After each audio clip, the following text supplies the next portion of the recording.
Good evening. Tonight we're heading east, far across vast plains and frozen mountains, into the heart of the 13th century, where survival was earned with grit and mercy was as rare as a quiet sky. We're diving into the world of the Mongol Empire. As always, let me know where in the world you're listening from and what time it is for you. Whether you're curled up in bed, wrapped in a blanket, or simply seeking a quiet moment before sleep, I invite you to get cozy, settle in, and let your mind travel back to the windswept steppe. Tonight, you'll learn why you wouldn't last a day in the Mongol Empire. Let's begin. The Mongol steppe was not a place that welcomed strangers, nor did it tolerate weakness. It was a land that bred a certain kind of person, toughened by the wind, molded by the cold, and sharpened by scarcity, stretching from the arid plains of Central Asia to the foothills of the Alai Mountains. The steppe was vast and pitiless. There were no cities to shield one from the elements, no stone walls to cradle a fragile body in safety, just the rolling sea of grass flattened by the hooves of 1,000 horses and the endless sky above, bright and blue during the day, black and star-swept at night. There were no trees to break the wind, no rivers that ran gentle, and no valleys where one could hide from the sun or snow. The landscape seemed alive with indifference, and to live in it was to be in constant negotiation with death. The seasons were not balanced here. Winter came hard and lingered like a guest who would not leave, dropping temperatures so low that a man could freeze to death before he finished saddling his horse. Winds blew with the kind of violence that stripped flesh from bone, and storms arrived without warning, blanketing the world in snow so thick that entire herds vanished beneath it. In the summer, the land did not grow soft. Instead, the sun scorched the plains until they cracked open, and the only shade was what you could make with your own body. Sandstorms carried whole clouds of dust that burned the lungs and blinded the eyes. It was said that those who could endure the weather of the steppe were harder than the warriors they fought, and in the Mongol Empire that was no small thing. The land was endless. It stretched out in every direction, a boundless sea of grass swaying beneath a vault of sky so vast and unbroken that men believed it touched the edge of heaven. This was the steppe. This was the cradle of the Mongol people and the forge from which the fiercest empire the world had ever known would rise. It was a place of stark contrast where life clung to hardship with the same tenacity as the wind clung to the hides of the yurts. There were no stone cities here, no marble columns or winding streets. There were no great libraries nor towering cathedrals. Civilization as it was known in the West or in the distant courts of China was not born here. Instead, there were herds of sheep and goats, wild horses running across the plains, and men who lived on horseback as easily as they breathed. In this world of motion and survival, men carried their homes on carts, their stories in memory, and their gods in the sky. The Mongols and the many other tribes who roamed the steppe before the empire took shape believed the heavens watched them. They did not worship carved idols or kneel before gilded shrines.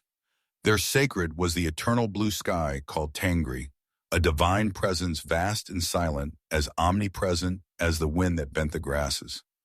Tangri did not make demands in the manner of earthly kings. It did not promise salvation nor threaten punishment. It simply existed, endless and powerful, granting favor to the strong and punishing the weak with indifference. Beneath its gaze, clans lived and died, hunting, harrying, warring, and migrating in ancient cycles. Their lives were shaped by the rhythm of the seasons. Spring brought the carving of animals and the renewal of pastures. Summer demanded long migrations. Autumn required preparation. Winter brought hardship, starvation, and snow deep enough to bury the bones of the dead. There were no borders here. Land belonged to no man, though it was fought over constantly. Power on the steppe did not come from ownership, but from strength. A man was known not by what he built, but by what he could take and defend. Wealth was measured in livestock and loyalty. A chief could command 10,000 men in the morning and die alone in the snow by nightfall. Alliances were forged in marriage and shattered in betrayal. Feuds ran deep, sometimes spanning generations. The sons of the wolf and the deer, Zaire, as they saw themselves, were quick to ride and quicker to fight. And yet, for all the violence and hardship, there was a fierce beauty to it all. There was poetry in the gallop of a stallion across the plains. There was serenity in the quiet of night, when only the stars blinked above the black curve of a yurt's crown. This was not a land of peace, but it was a land of order, an order born of necessity and endurance. It was within this world that a child named Temujin would one day be born. Though in these early years no such name stirred the winds, the tribes roamed, ever shifting like the tides, each with their own legends, their own customs, and their own scars. There were the Tatars, cunning and numerous, who favored ambush and treachery. The Merkits were raiders and horse thieves, proud of their independence. The Nims lived further west, wealthier and more cultured, with kings and written laws, yet bound to the same fierce traditions. And then there were the Mongols, a smaller people at the time, broken into scattered clans that quarreled endlessly among themselves. Theirs was a name spoken without fear, without reverence, and often without regard. They were considered insignificant by their rivals, poor, divided, unworthy of alliance or respect. Among these tribes, survival was a matter of both strength and cunning. Children learned to ride before they could properly walk. Boys trained with bows and hunted for meat while still calling their mothers in the dark. Girls learned to tend animals, gather herbs, and manage the camp while the men were away at war. Women were not ornaments to be hidden or bound. On the steppe, they rode. They fought and they ruled when the men were gone or dead. Life did not permit weakness, not in women, not in children, not in chiefs. Every mouth needed to pull its weight, and every man had to be ready to kill or be killed. There were no castles to retreat to, no walls to protect from an enemy's wrath. The only defense was speed. The only law was revenge. Mercy was a luxury for the dead. And yet, for all its cruelty, the steppe was also a place of extraordinary freedom. There were no kings with golden crowns to impose taxes. There were no iron chains to bind the poor to the soil. A man could rise by the merit of his courage and the sharpness of his blade. A woman could command respect through wisdom and strength. Reputation was currency, and honor, though often drenched in blood, meant more than coin or rank. It was a world of ceaseless motion, of wind and hoof-beats in the silence of snow. It was wild and untamed, filled with old songs passed down around fires and dreams that traveled with the herds from pasture to pasture. Before the iron heel of empire stamped its mark across Asia and Europe, the Mongol lands were a patchwork of blood, kinship, betrayal, and ancient pride. The steppe did not belong to one people. It was a chessboard of shifting alliances and rival chieftains, of raids and reprisal, where memory was long and vengeance never slept. Each tribe saw itself as chosen, descended from noble ancestors whose spirits still roamed the high grasses and whispered in the wind. Among them were the Tatars, the Merkits, the Kates, the Nims, the Ongoods, and the Mongols themselves, who in those days were scattered into countless clans and broken families.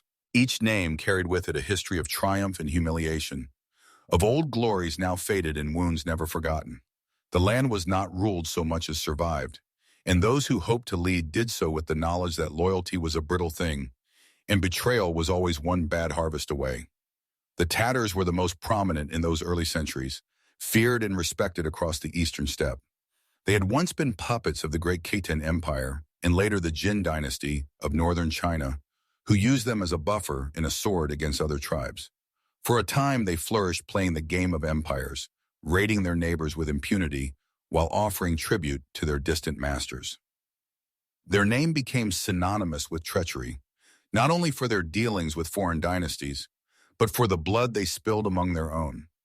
Yet for all their cunning, they could not withstand the tides of change when they turned. The Tatars would one day fall to a fury of vengeance that began in childhood and would echo across continents. To the west lay the Merkets, proud and predatory, notorious for their swift raids and their fierce defense of their herds. Their society was deeply bound to custom, proud of its autonomy, and loath to bend the knee to any outsider.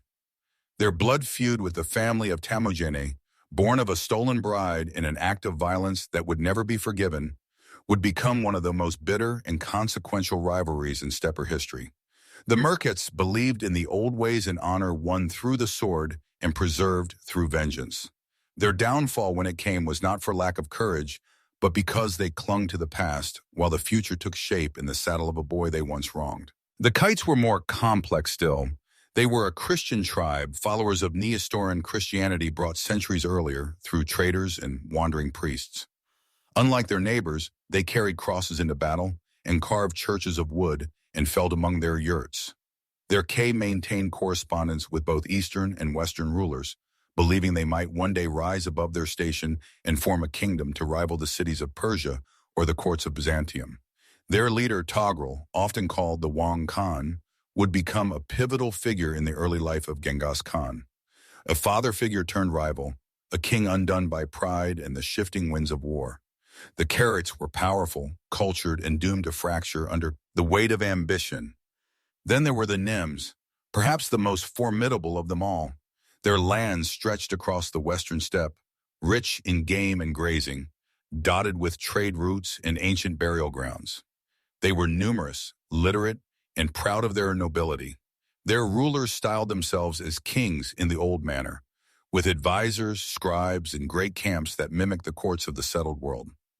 For years they resisted Mongol expansion with both sword and treaty, confident that no upstart coalition could break their hold on the land.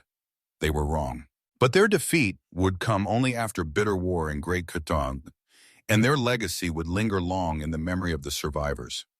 And amid all these tribes, both feared and ignored, were the Mongols themselves.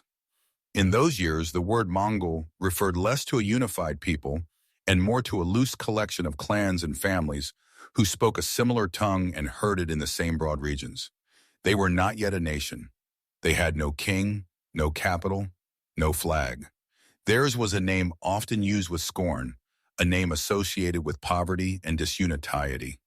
The Mongols quarreled more often among themselves than with outsiders, locked in feuds that passed from father to son like a curse. The Taituds, the Jaidaran, the Uriana, and the Borjugin, all Mongol clans, all vying for dominance, all unwilling to yield even a single tenth's worth of pasture. It was within this fragmented chaos that a leader would rise, not from conquest alone, but from the very heart of betrayal and hardship. The structure of tribal life was both simple and brutal. Every tribe was led by a Khan whose authority depended entirely on his ability to command loyalty and deliver success. There were no thrones passed by blood without challenge. A Khan who lost a battle often lost his head. Power was fluid, contingent on strength, charisma, and marriage. Daughters were bargaining chips. Sons were pawns in deadly games of alliance. Blood ties mattered, but so did bravery and cunning. Men who proved themselves in war could rise from nothing. Slaves could become generals, while the sons of Khan could be cast aside and forgotten. Authority was earned and maintained by constant vigilance. A single misstep, a single failed hunt, or a single rash decision could unmake a dynasty. War between tribes was seasonal, inevitable, and deeply personal. Cattle was stolen, jurors burned, herds scattered. Victors took captives, often women and children, and raised them as their own, or kept them as trophies of dominance. Blood feuds were commonplace, remembered not in parchment or court records, but in songs and scars. A warrior whose father had died in ambush would ride for years, biding his time for revenge. There were no declarations of war, only the sound of hoofbeats in the night and the cry of alarm as arrows flew through felt walls. Yet it would be wrong to imagine the tribes as mere savages. They had traditions, laws, and a deep sense of identity. They held festivals, honored ancestors, told epic tales of heroes and gods. Their music echoed across the plains on strings and flutes. Their horses adorned with bells and ribbons for great ceremonies. They gathered at seasonal encampments where tribes traded goods, exchanged brides, and swore oaths beneath the open sky. These gatherings were moments of uneasy peace where the fate of generations could be shaped in a single shared cup of Mar's milk. It was in this volatile and unforgiving world that the pieces began to move. The steppe was not waiting for a conqueror. It resisted unity, devoured ambition, and rewarded those who embraced its chaos. But beneath its surface, old orders were crumbling. Trade was shifting. Drought and harsh winters strained the herds. Ambitious men and women whispered of change. And somewhere in this expanse of wind and fire, a child born of betrayal and exile was learning to ride, to hunt, to survive. The tribes did not know it, but the world they had always known was beginning to end. The sky was still blue, the grass still bent to the wind, but the silence of history was breaking. The wolves and eagles would soon bow to a single name, and that name was Temujin. The boy was born beneath a sky thick with storm clouds, a sky that seemed to churn with the weight of history, yet unwritten. His mother named him Tujin, after a Tatar warrior his father had defeated in battle. There was no royal cradle, no written prophecy, no gathered court to mark the occasion. There was only the sound of wind through the grasslands and the quiet murmurs of women inside a felt tent. Yet the moment was heavy with omen. A clot of blood in the boy's fist was taken by the elders as a sign of greatness, a mark from the eternal blue sky. Such omens were not rare in the steppe, but they were remembered when they proved true. In time, that blood would prove to be the first of many. Tujin's father, Yasug, was a chieftain of the Burjugan clan, a minor leader among the scattered Mongol people. He was a man respected for his courage, known for his skill in war, and his shrewdness in alliance. It was he who had stolen Holon, Temujin's mother, from another tribe, riding away with her from the camp of the Merkets and claiming her as his wife. That act, common enough on the steppe, would haunt the lives of her children for years to come. The Merkets would not forget the insult, nor forgive the humiliation. Temujin was born into a bloodline ready entangled in revenge. For a time, the boy knew the comfort of protection. Yes, brought his family near the On River, a land of green pastures and cold streams, where the air was rich with the scent of horses and the laughter of children. Tujin grew up among his brothers and sisters, learning to ride, to shoot, to listen to the old stories told by the fire.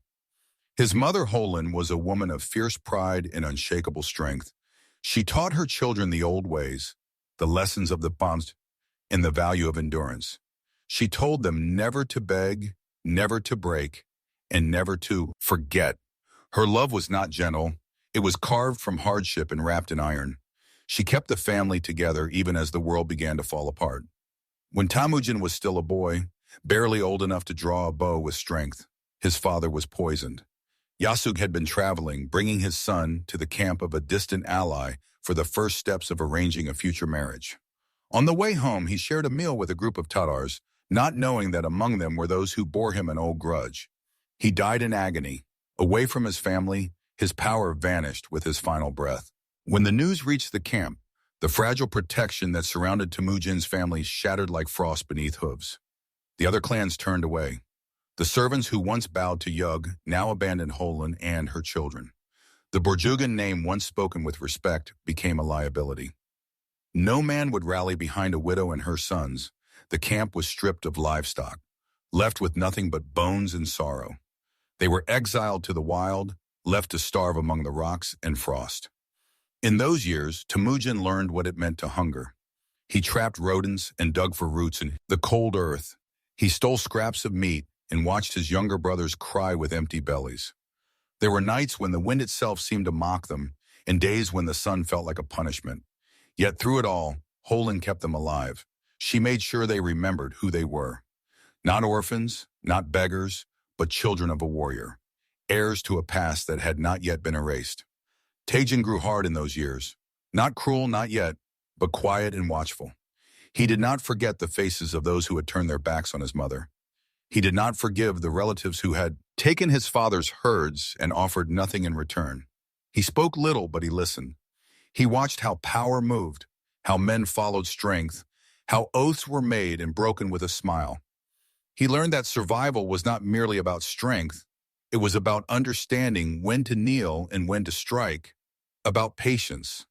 The kind of patience that waits through storms and snow, biding its time like a falcon before the kill. Even among his own brothers, conflict fed. His half-brother Beta, older and arrogant, tried to assert dominance over the family. He hoarded food, claimed rights beyond his due, and ignored Holon's counsel. One day the tension snapped. Temujin and his younger brother Kasa ambushed Beta and killed him. It was a brutal act born of desperation and a fierce sense of justice. In the steppe, such a crime could have torn the family apart. But their mother understood. She did not weep nor banish them. She simply reminded them of what they carried, of who they were meant to be. In blood, the path to leadership was already being carved. Tujin's life continued as a series of harsh lessons. He was captured by the Taichiudis, enemies of his father's clan, and held in slavery. They placed a wooden collar around his neck and watched him toil among their camps. But even in chains, he made allies. He remembered faces. He gauged loyalties. And when the moment came, he escaped with the help of a sympathetic herdsman. The experience did not break him, it sharpened him. He returned to his mother with new knowledge. The world was not ruled by fate alone, it was ruled by the will of those who understood how to bend others to their cause. As he grew into manhood, Temujin began to gather followers, not through wealth, which he lacked, nor through lineage, which was weakened, but through loyalty. He remembered the boys who had stood with him in hunger, the warriors who saw in him not a chieftain's son, but a leader shaped by suffering. He made alliances sealed with blood and oath, not with gold. He found blood brothers, most famously Jamuka, whose friendship would later curdle into betrayal. He built a small but devoted band, not yet an army, but a spark. The tribe still did not see him as a threat. He was a ghost of a fallen family, a boy with too many enemies and too little power. But the step had changed him. He no longer believed in waiting for fate to deliver justice. He had seen what the strong could take, what the weak could lose, and he had decided he would never be the latter again. Somewhere in the silence between the mountains and the rivers, somewhere beneath the vast and ancient sky, a fire had begun to burn. It was not yet an empire. It was not yet a legend, but it was alive, and it would not be extinguished. Temujin's rise did not come with thunder or prophecy. It came slowly with deliberate steps across uncertain ground, each one taken with a weariness learned through pain. In the years following his escape from the tissue days, he began to knit together a life from scraps of loyalty, gathering those who had nothing to lose and everything to gain. He did not have riches nor the great herds that made a man respected. What he had was clarity. He understood something few others did, that the world was changing, that the old way of loyalty to clan above all would break under the weight of ambition. He would not rule through ancestry. He would rule through trust, through law, and through the bond of men who chose each other. One of the first of these bonds was forged with the Jamuka, a boy of noble lineage, handsome, charismatic, and with blood ties to powerful Mongol houses. As children, Tujin and Jamuka had grown close. They hunted together, shared meat and fire, and spoke in the quiet of the steppes as only brothers in spirit can. They swore in the ancient oath of Mongol blood brotherhood, a pact deeper than kinship, stronger than allegiance to clan. In the eyes of the eternal blue sky, they became one soul split between two bodies. For a time, this bond gave them strength. Together, they gathered young warriors from broken families, from lesser clans, from the scattered and the brave. In the open plains, a new kind of following began to grow, not bound by blood, but by loyalty freely given. Taejin was not like the other chieftains. Where they ruled with arrogance and assumed obedience, he listened. He rewarded skill. He promoted those who had earned their place regardless of their birth. A blacksmith's son could ride beside him in battle. A servant could rise to the rank of general. This merit, this fairness in a world ruled by cruelty was intoxicating. Men who had been stepped over by the powerful came to him. They brought their wives, their children, their loyalty, and with each soul that joined his growing encampment, Temujin's vision took shape. He was not building a clan, he was building a nation. But change draws enemies. As Tujin rose, the old powers of the steppe took notice. The Taituds, the Tartars, the Nimans, the Karidis, each watched with unease as a man without noble birth began to gather warriors and speak of unity. To them, he was a threat, an upstart with dangerous ideas. Tujin's methods offended their pride. He took servants and made them commanders. He forgave the sons of enemies if they proved loyal. He gave power to women and outsiders. His rise undermined everything the old chiefs believed to be sacred. But Taejin was not building for their approval. He was building for victory. Tensions began to form between him and Jamuka. Though they had once been Ander, their visions of power diverged. Jamuka, with his noble blood and aristocratic bearing, believed in the old ways. He gathered the traditional elite around him, those who clung to titles and lineages. He was generous, but he expected loyalty born of heritage and position. Temujin, by contrast, was drawing a different kind of following. Men of the grass, men who had suffered, men who believed that strength and justice should guide the hand of leadership. For a time, the two men danced around their differences, but the steppe cannot hold two suns forever. The final breach came not with words, but with war. In 1187, the two former brothers turned their camps toward one another, and the Mongol world chose sides. Jamuka held the greater numbers with 30,000 warriors drawn from the old bloodlines. Temujin had only 20,000, but they were loyal, hardened, and disciplined in ways that traditional armies were not. They fought at the river Dalan Baljut, where the land rolled like waves and the grass ran red with the blood of the future. For a day and a night they clashed, arrows hissing through the air, horses screaming, the ground torn by hooves and iron. At first, Temujin's smaller force held fast, maneuvering with skill, using the tactics he had honed in years of desperate battle. But numbers told the story. By the second day, Jamuka's forces overwhelmed them. The defeat was devastating. Jamuka captured many of Temujin's men, and in a display of cruelty meant to terrify, he executed 70 young warriors by boiling them alive. It was a horror that seared itself into memory. Yet, even in loss, Temujin's legend grew. His men remembered his courage, his loyalty, his refusal to abandon them in defeat. They returned to him when the dust settled. Others came, drawn by his endurance, his refusal to die, his promise of a new order. Jamuka may have won the battle, but Temujin had begun to win the future. In the years that followed, Temujin focused not on vengeance but on rebuilding. He consolidated his forces, renewed old alliances, and continued to govern with an iron sense of justice. He imposed order where none had existed. Theft was punished, even if committed by his closest allies. Cowardice in battle was shamed. Every decision, every action was designed to show that the new world he envisioned would be ruled by law, not whim. He created a code of conduct, a system of rules that applied to every man equally, and he enforced it without hesitation. Slowly, steadily, the Mongol tribes began to see him not as a rival, but as a leader who could bring an end to the endless cycles of betrayal and revenge. When the time came, Temujin moved against the Tatars, those who had poisoned his father so many years before. It was not merely a campaign. It was an act of historical justice. He crushed them with calculated fury, slaughtered their leaders, and absorbed their people into his own. Those who resisted were executed. Those who submitted were brought into the fold, given places in his growing hierarchy. The steppe had never seen such a campaign, one that blended conquest with transformation. The tribes were no longer separate. They were becoming Mongol. The old world was ending. Temujin was no longer merely a survivor. He was becoming something else. A unifier, a warlord, a lawgiver.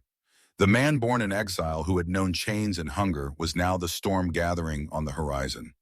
He had lost battles, lost brothers, lost everything once. But he had never lost belief in the order he could create. The blood spilled at Dalan Baljut had not been wasted. It had watered the ground from which an empire would rise. And soon the steppe itself would speak with one voice, the voice of Genghis Khan. The steppe had never known unity. It was a land of blood feuds and ancestral pride, where men remembered old insults longer than they remembered seasons of peace. Every tribe thought itself chosen. Every chieftain dreamed of dominion. Yet none had ever succeeded in binding the plains under a single rule. The Khitan, the Jurchen, even the mighty Turks of old had tried to impose order upon the wild grasses and the horse lords who rode through them. But the land rejected such ambitions. The steppe devoured kings. It shattered empires. It consumed the dreams of those who believed it could be tamed. And yet, Temujin, born into exile and obscurity, had begun to accomplish what centuries of warriors and prophets had failed to do. He was not trying to mimic the old ways. He was destroying them. In the years that followed his defeat at Dalan Baljut, Temujin worked not to recover pride, but to craft a foundation. He traveled from camp to camp, not with threats, but with promises. He promised protection from raiders. He promised a world where a poor herder could rise through valor and where the son of a slave could become a commander. He demanded loyalty, but he gave stability in return. He spoke often of law, of order, of a shared destiny that transcended clan and bloodline. This was no longer about his personal vengeance. It had grown beyond the deaths of his father and brothers. He had come to believe that only through unification could the Mongol people survive the tides that pressed upon them from the south, the west, and the east. The tribal chieftains despised this vision. They saw it as heresy, a betrayal of the old customs. For centuries, the Mongols and their neighbors had lived by the ancient code of steppe autonomy. Each clan ruled itself. Each Kun was sovereign within his own camp. They joined together in times of war, then fell back into rivalry when the danger passed. Teojin's insistence on a single law, a single ruler, a single system of justice threatened to erase the very fabric of their identities. And so the resistance grew. It came not as open rebellion at first, but in whispers, in desertions, in alliances formed in the dark. Tain struck first, not with fire, but with order. He began restructuring his forces. No longer would warriors be grouped by clan.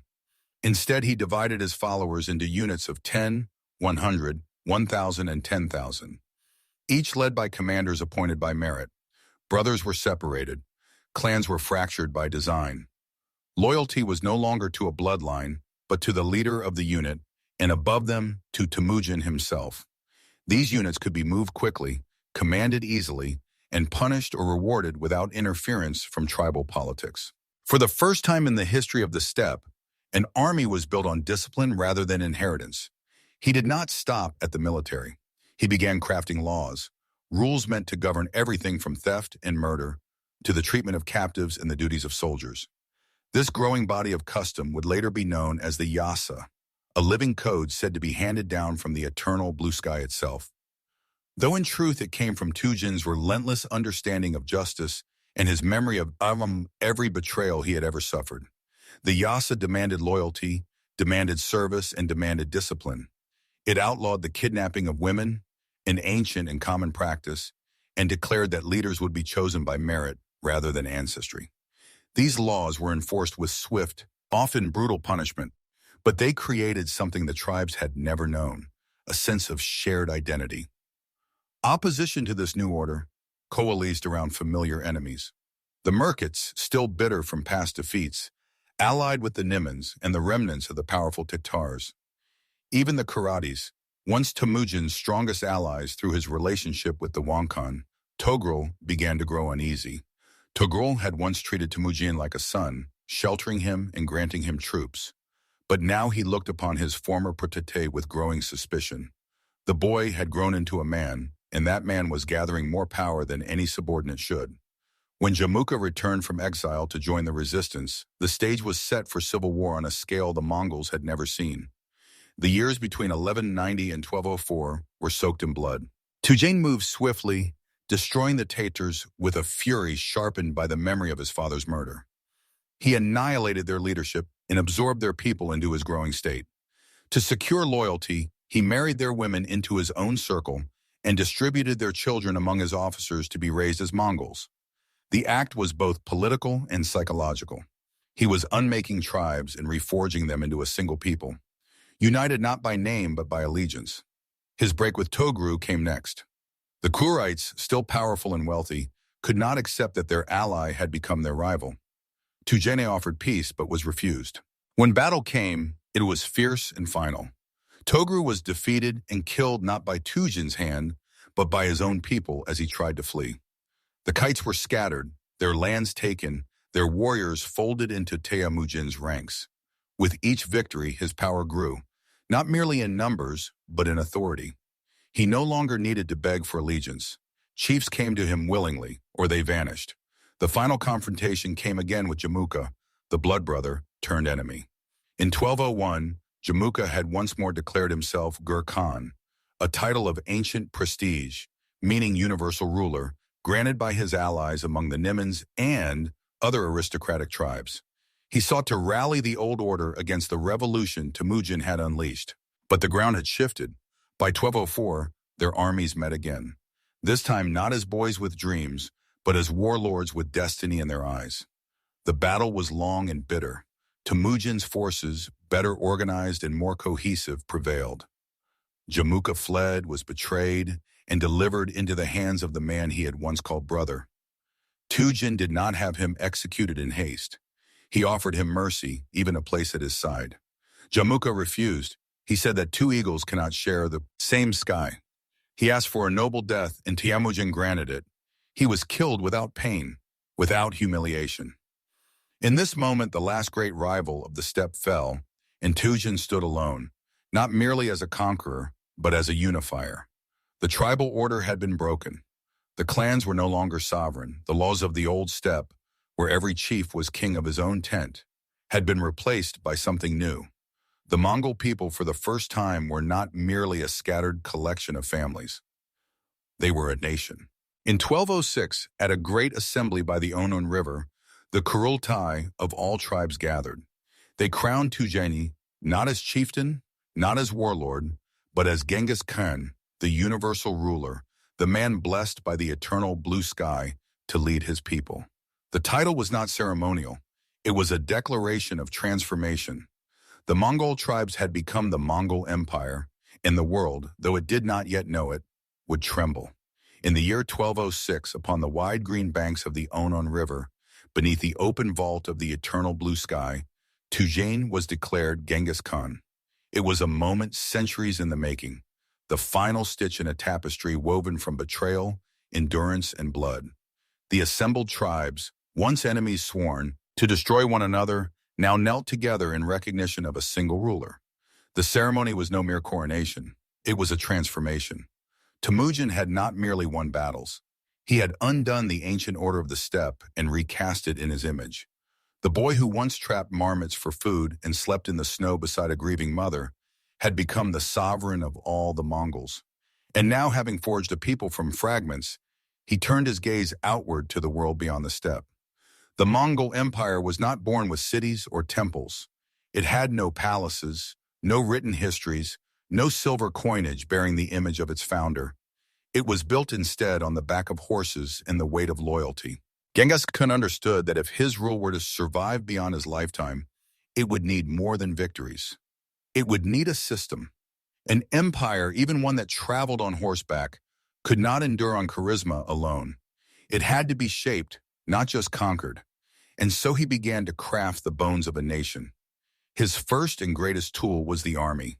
It was not an army in the manner of the kingdoms to the west or the dynasties to the south. It was a living machine formed from discipline, fear, and reward. It was organized into precise units of 10, 100, 1,000, and 10,000 men. Each had its leader, and each leader owed their position to merit, not blood. Brothers were placed in different units. Clans were deliberately dispersed. This destroyed the old tribal loyalties and created a new one that flowed only upward toward Genghis Khan himself.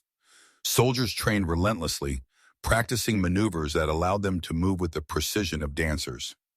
Communication was swift and sophisticated, carried by flags, drums, and relay messengers on horseback. When the Mongol army moved, it did so as a single creature. And when it struck, it did so without warning. Their weapon was the composite bow, a marvel of engineering made from horn, wood, and sinew. It could pierce armor at 200 yards, and Mongol archers could fire it with deadly accuracy from horseback while galloping at full speed. Each warrior carried several, along with a curved saber, a lasso, and often a lance. They were trained from childhood to ride without saddle or rez, guiding their horses with their knees, freeing both hands for the bow. They could flee and retreat to lure enemies into ambush. They could vanish into the steppe like ghosts. No army in the world could match their speed, and few could withstand their fury. But Genghis Khan knew that force alone would not hold an empire together. He needed to bind his people not just with fear, but with identity. He expanded and codified the yasa, the body of law that governed every aspect of life under his rule. Theft, adultery, desertion, and treason were punished with swift death. But alongside these brutal commands were protections. Religious freedom was enshrined. The poor were spared excessive taxes. Even the environment was protected in some cases, with strict limits placed on hunting during breeding seasons. The yasa was not written down in full, but it was memorized and enforced rigorously. It became the invisible spine of the empire, holding together a population that ranged from mountain herders to conquered scholars and merchants. He reformed the aristocracy, replacing hereditary titles with appointed ranks. His most trusted generals were men who had once been his enemies, men who had once been slaves, and men who had once walked in chains. He placed women in positions of power, relying on his mother, Holin, and his wife Berta for counsel, and granting leadership roles to daughters and daughters-in-law. In a world where women were often bartered or silenced, Genghis Khan gave them a voice, not out of charity, but because he had seen the strength of women in hardship, and he respected what endured. Communication was critical in holding his vast territory. To this end, he created the Yam, a postal system that stretched across the steppes and beyond. Relay stations were built at intervals, each staffed with fresh horses and riders. Messages, orders, and intelligence could travel across the empire faster than any other civilization had managed.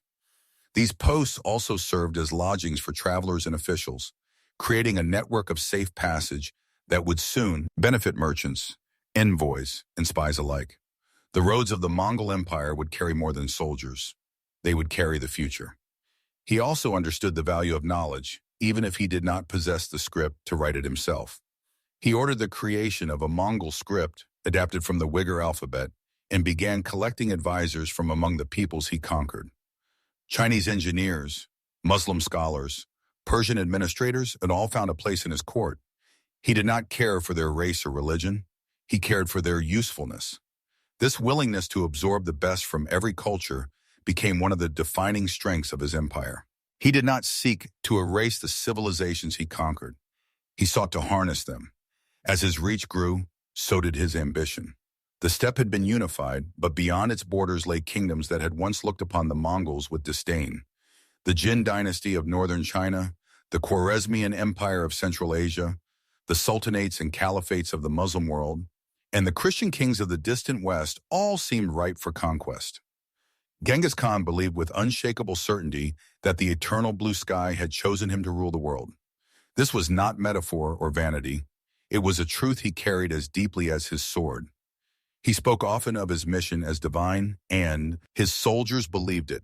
They believed they were not just spreading rule, but bringing order to chaos. Yet even in this moment of triumph, he was not at peace. He never forgot betrayal. He never ceased to prepare for revolt. He rotated his generals, kept spies within his own ranks, and maintained a brutal system of discipline.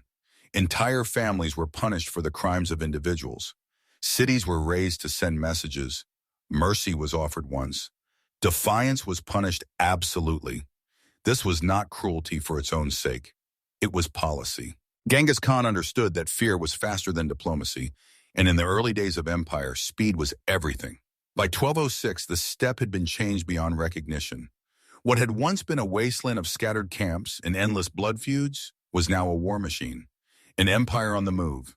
The jay still stood, the horses still grazed, the fires still burned beneath the stars. But the people had become something new. They were no longer tribes. They were Mongols. They wore the same colors. They obeyed the same laws. They followed the same master, and he in turn promised them the world.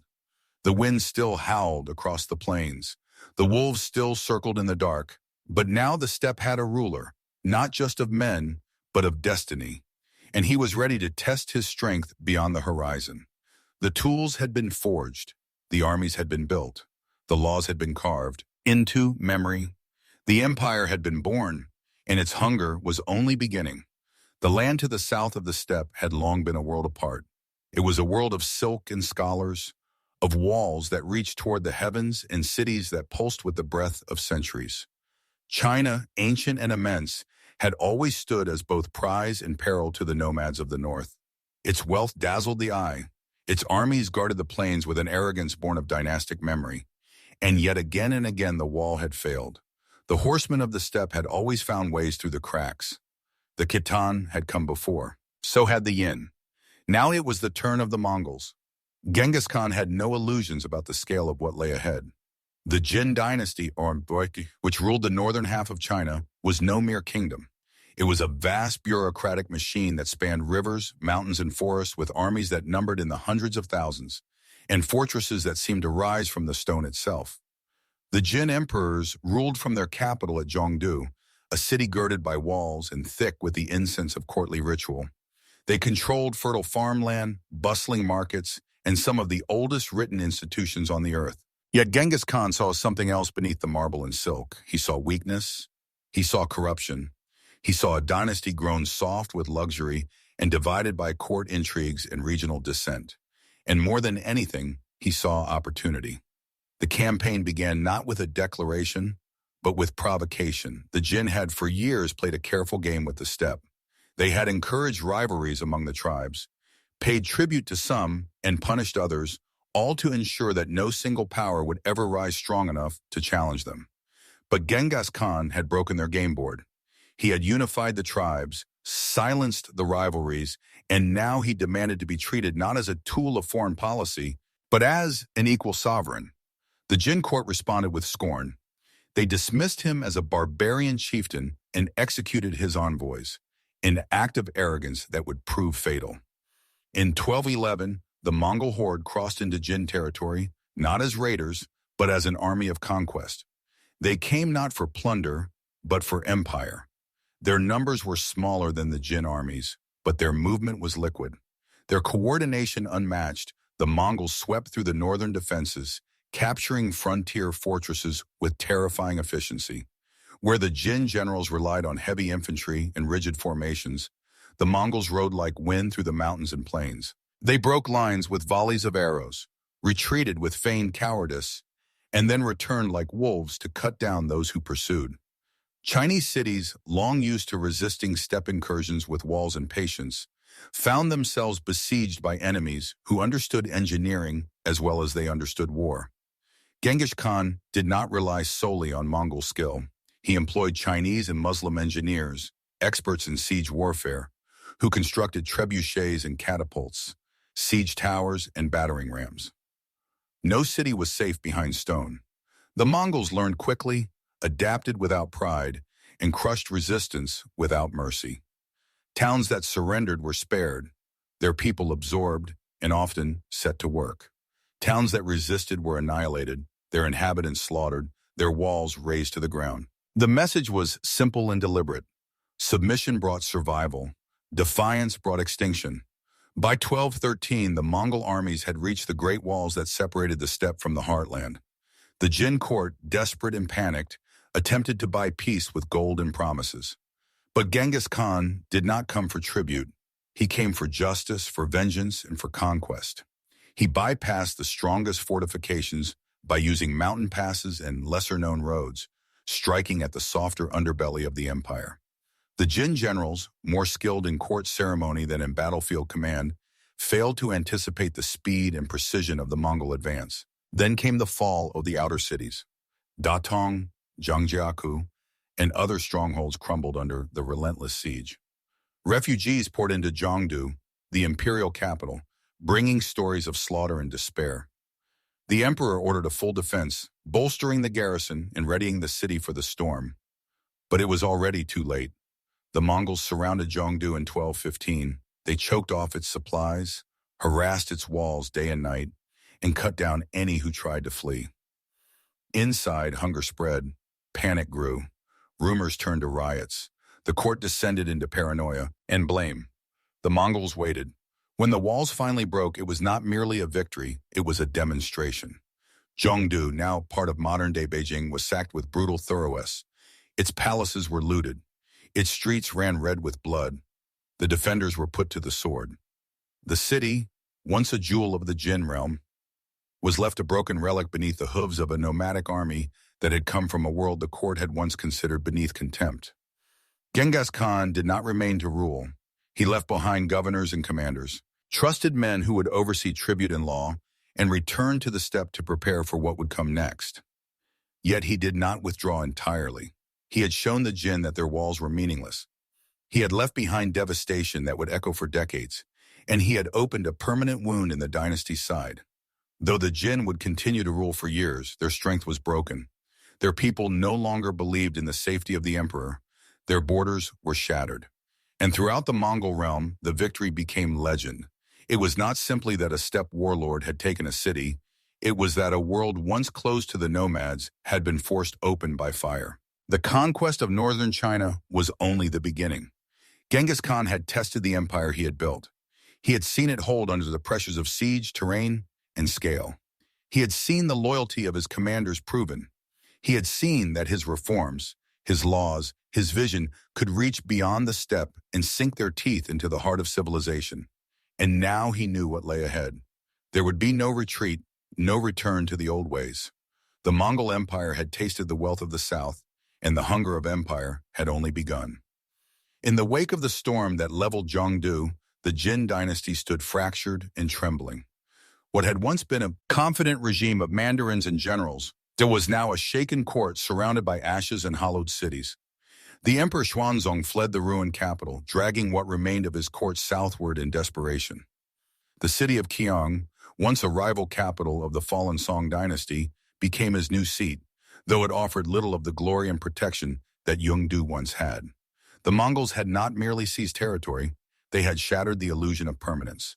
For centuries, Chinese dynasties had weathered invasion through ritual, bureaucracy, and patience. Genghis Khan had undone that in a matter of years, and the Jin emperor, once seen as the son of heaven, now cast a long shadow of uncertainty over his people. Genghis Khan did not chase the fleeing emperor with the fury of a conqueror eager to finish the job. Instead, he withdrew. It was not from weakness or fear, but from deliberation. He had never intended to hold every inch of the Jin realm, nor did he have the men to occupy such a vast and densely populated region. His war had never been about land alone. It was about power and recognition, and above all, it was about sending a message. The Mongols had come to show the Jin court that the steppe would not be bought or dismissed, that the sovereign of the north now stood outside their gates, not as a supplicant, but as a rival emperor in his own right. To hold the north, Genghis Khan established a system of military governors and tribute collectors. Cities that surrendered were allowed to function with a semblance of autonomy, provided they paid what was demanded. Grain, cloth, gold, weapons, and animals flowed northward to feed and equip the Mongol machine. In exchange, peace was offered, but it was the peace of the sword, not of diplomacy. Those who hesitated were reminded of Zhongdu. The stories of that fall spread faster than any envoy, and across the countryside, magistrates and local lords measured the worth of resistance against the reality of fire and steel. Genghis Khan's governance in the occupied territories was pragmatic. He did not attempt to impose Mongol culture on the cities. He did not destroy temples or ban local languages. He ruled lightly but with clarity. His emissaries enforced the collection of tribute. His soldiers patrolled the roads. His name was written into official decrees, and his presence, though distant, became a specter that haunted every court that dared consider rebellion. He was not physically present, but his power had become an atmosphere heavy and inescapable. He had mastered the art of ruling from afar, and the occupied cities found themselves trapped not in chains, but in the web of an empire that allowed them to live only so long as they obeyed.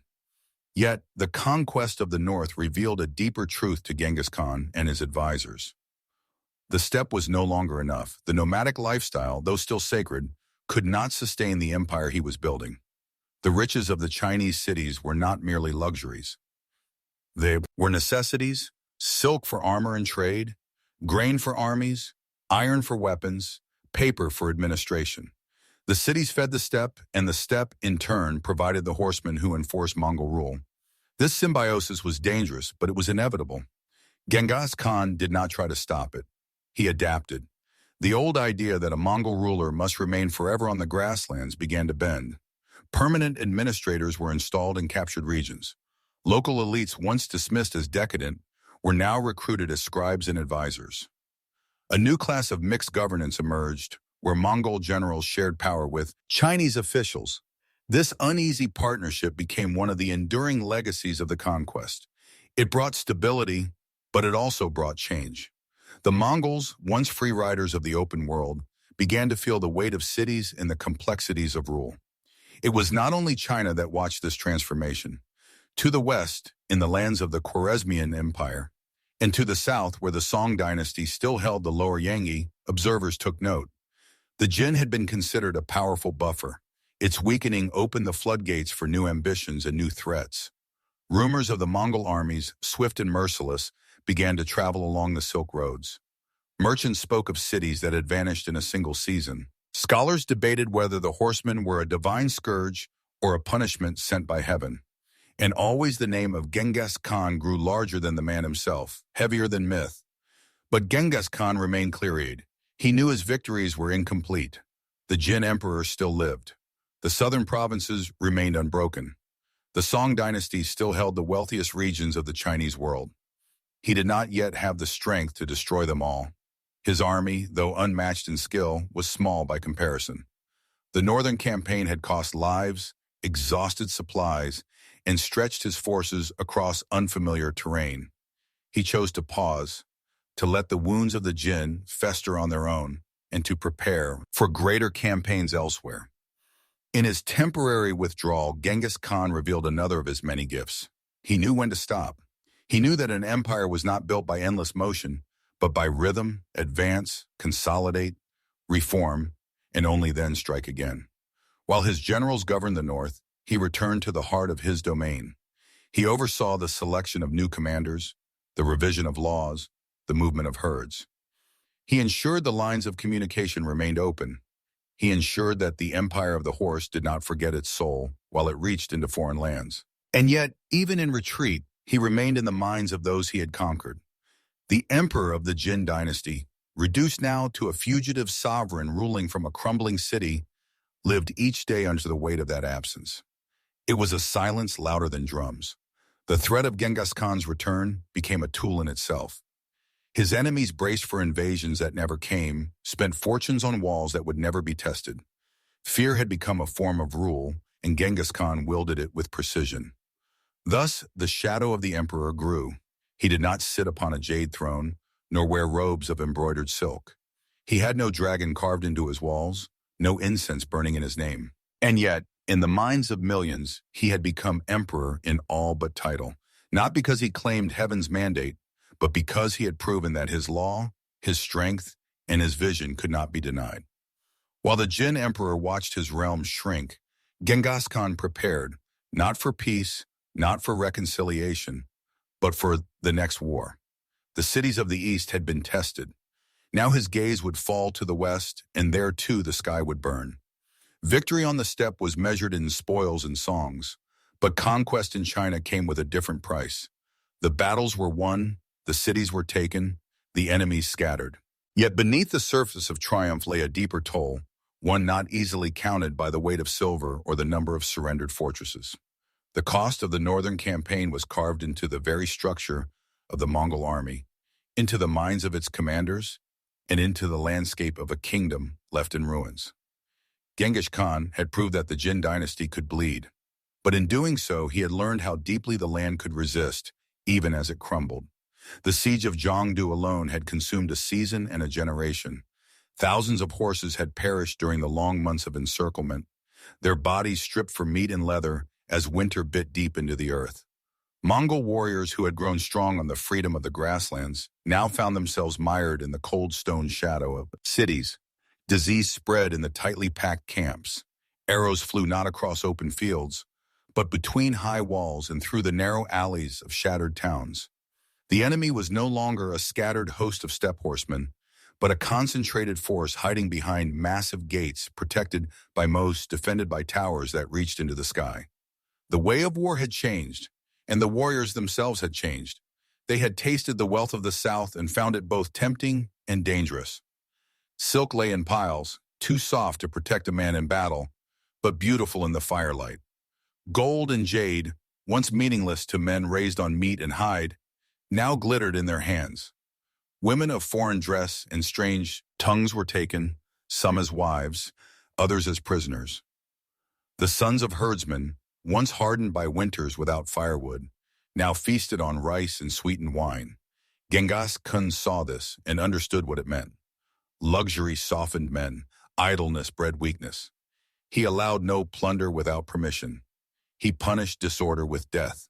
He reminded his soldiers again and again that they were not conquerors of stone and silk, but riders of the wind, children of the eternal blue sky. The empire was to be made in their image, not surrender to the comforts of those they had defeated. Still, the transition from nomad to ruler was underway. The Mongols, for all their discipline, could not escape the consequences of rule. Administration was required, tribute had to be counted, roads had to be kept safe, and markets watched for corruption. Genghis Khan appointed governors, many of them Chinese or Turk, chosen for their loyalty and skill rather than their ancestry. He brought scribes and accountants into his court. He ordered the construction of storehouses and granaries, not for himself, but to feed the soldiers and civilians under his rule.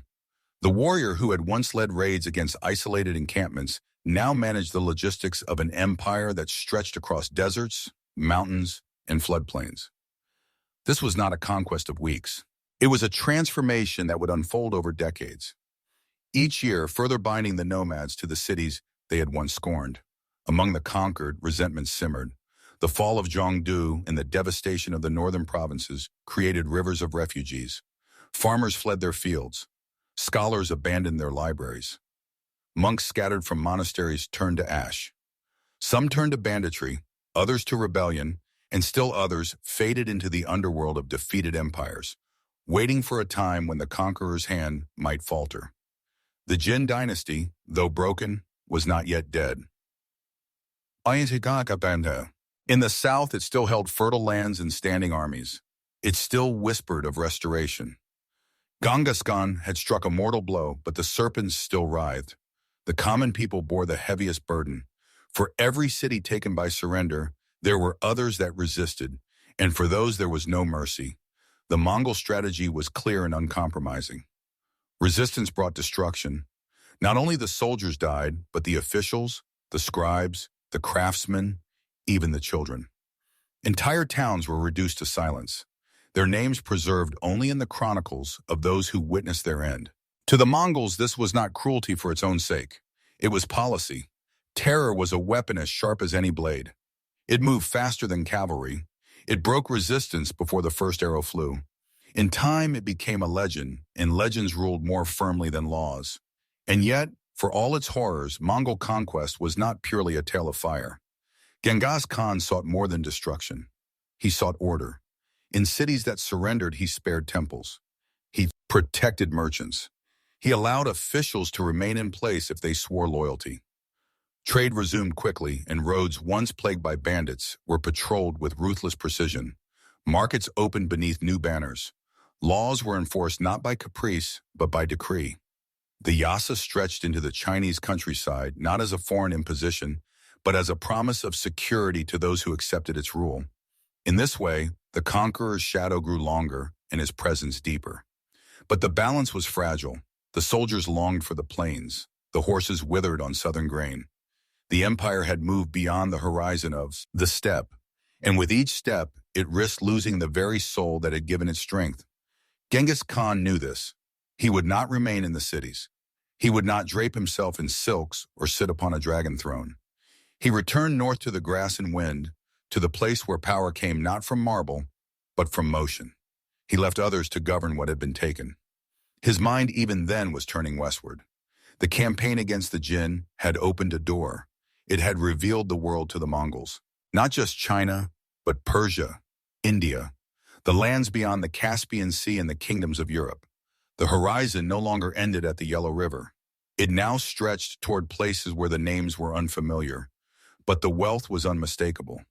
The great Khan had tested his army against one of the most ancient civilizations on earth, and it had not only endured, it had triumphed. The cost had been high. The blood of warriors, the innocence of cities, the simplicity of the old life, all was spent on the altar of empire. And yet the hunger remained.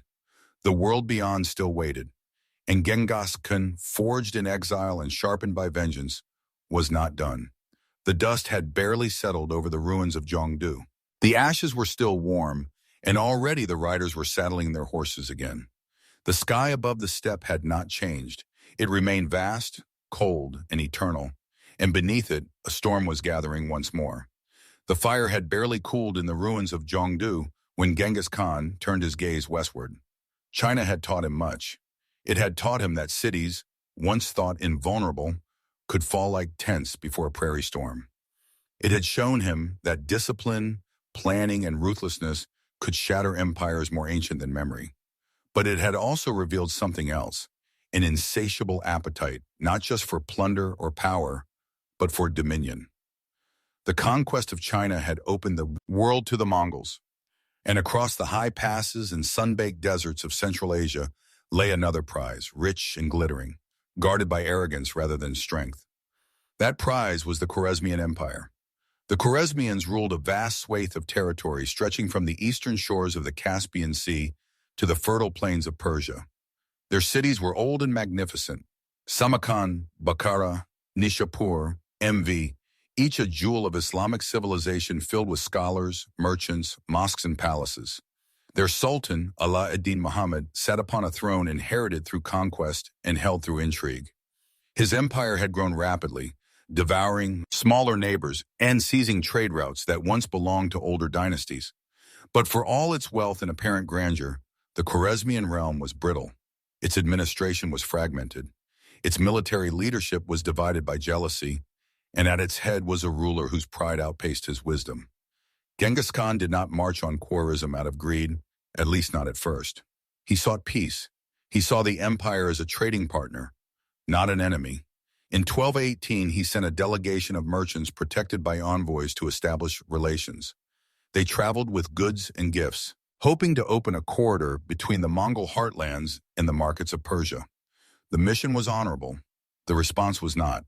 In the city of Utra, one of the Khwarezmian border governors, a man named Inalchuk, arrested the caravan on suspicion of espionage. He seized their goods, imprisoned their members, and eventually executed them.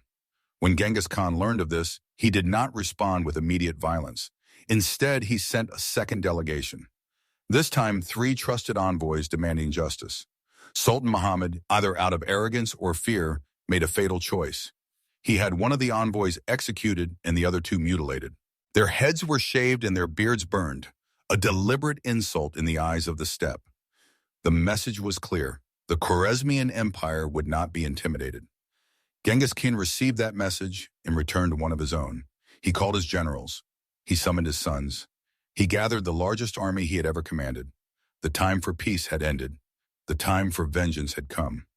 In the spring of 1219, the Mongol host crossed the Jaxartes River. It moved like a tide, silent and unrelenting.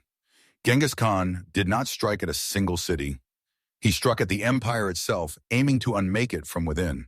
His forces split into several columns, each taking a different path through the Khwarezmian territory. Cities that once believed themselves untouchable were besieged in days. Utra, where the insult had begun, was the first to fall. It resisted bravely, but the Mongols breached its walls after 5 months. Inalchuk was captured. Genghis Khan ordered molten silver poured into his eyes and mouth, a punishment as theatrical as it was brutal. Then came Bukhara, a city of scholars and wealth, surrounded by high walls and filled with mosques and madrasas. The Mongols approached with speed and deception, pretending to retreat before suddenly encircling the city. The garrison collapsed. Genghis Khan entered Bukhara not as a raider, but as a ruler. He addressed the people in the main mosque, declaring that he had been sent by the heavens to punish their corrupt sultan. He did not destroy the mosque. He spared the scholars, but he looted the treasuries, dismantled the walls, and scattered the defenders. Resistance, even when minimal, was punished. The sultan had fled rather than defend his people. The city was left to the will of the victors. Samarkand followed, larger, wealthier, better defended. Its garrison numbered tens of thousands, including foreign mercenaries. The city believed itself safe behind double walls and reinforced towers. It fell within a week. The Mongols cut the water supply, shattered the morale, and stormed the gates with siege engines crafted by Chinese engineers. After the surrender, the Mongols executed thousands of soldiers who had taken up arms. Artisans and engineers were spared, sent back to Mongolia to build the future. The rest were slaughtered or enslaved. The Sultan had promised protection. He gave them abandonment. Sultan Muhammad fled from city to city, his army dissolving behind him. He crossed the deserts of Iran, pursued by detachments of Mongol cavalry. In his final days, he was said to have disguised himself as a commoner, dying in obscurity on an island in the Caspian Sea, consumed by illness and despair. His empire, once grand and proud, was left in ruin. The Mongols did not stop. They pursued his heirs, burned the Guantino, cities that resisted, and built pyramids of skulls in places where armies once stood. But this was more than vengeance. This was transformation. Genghis Khan did not simply destroy. He remade the landscape in his image. He opened new roads through the mountains and deserts. He secured passes with patrols. He encouraged trade, protected merchants, and established garrisons. He sent word to distant kingdoms declaring that the Mongols welcomed those who came in peace. But the memory of what happened to those who broke trust lingered like smoke in the eyes. The conquest of Khwarizm was not only about punishing insult, it was about making a statement. No enemy, no matter how distant or proud, could strike at the Mongols and live. This campaign became a legend within his lifetime. It showed the full fury of the empire's reach. It demonstrated that mountains, rivers, and great cities offered no defense against a will forged in hardship and discipline. It proved that Genghis Khan's rule extended not just across land, but through fear and memory. And it revealed something darker. The Mongol Empire was not a wave of raiders. It was a deliberate, calculating power capable of mercy, but built upon the ashes of defiance. As the last embers of the Khwarezmian cities faded into the desert wind, Genghis Khan looked further still. He had seen the limits of the east. Now he saw that the west was open. The campaign had opened a door. Beyond it lay the Caucasus, the Black Sea, and the lands of the Rus, and beyond those kingdoms that had never known a horseman's rule. The storm was not over. It had only changed direction, and the world from Baghdad to Paris had begun to tremble. The wind that carried Mongol riders into Central Asia was no longer just a breeze from the east. It had become a furnace wind, dry and searing, sweeping through cities that had once glittered along the Silk Road like pearls on a golden thread. These cities, Bukhara and Samarkand, foremost among them, had stood for centuries as proud monuments to Islamic learning, Persian craftsmanship, and the wealth of empire. Their domes shimmered in the desert light. Their streets echoed with the voices of scholars and traders, mystics and poets. Their rulers had walked beneath banners heavy with history, but when Genghis Khan came upon them, he brought with him a new kind of silence, the silence that follows the fall of worlds. The march westward after Ultra had been swift and merciless. Bukhara, with its minarets and walled gardens, was one of the first to meet the wrath of the Mongol host. The defenders had little hope. The Sultan, who had once boasted of commanding armies across Asia, had vanished into the southern wilderness. His appointed governors fled or surrendered without a fight. What resistance remained came from garrisons too terrified to flee and citizens too proud to kneel. When the Mongol vanguard appeared on the horizon, many believed it to be a rumor-made flesh, but the riders did not fade with the wind. They drew closer, and behind them came the full weight of the storm. The siege of Bukhara was not long, and that was part of the terror. Genghis Khan approached not as a barbarian, but as a ruler enacting judgment. When the gates fell and the city lay open, he rode not through the alleys like a conqueror, but straight into the heart of the city. He climbed the steps of the Friday mosque and stood in the pulpit where the imams once gave sermons. There in the house of God, he declared his truth. He had not come of his own will, he said, but as the instrument of heaven. If the people had not sinned, then why had their own ruler abandoned them? The words were not shouted, they were spoken cold and clear, and they echoed louder than any war cry. The city that had once been a sanctuary of books and beauty was given over to flames.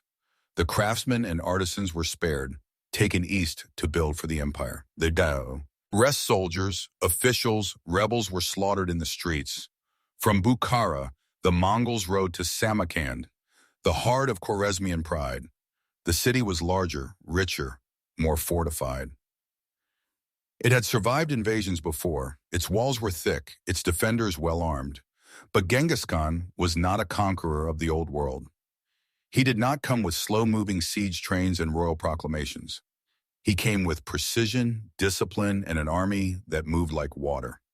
Chinese engineers brought west from the campaigns in Jin, China, constructed mangonels and stone throwers. Siege towers rose under moonlight.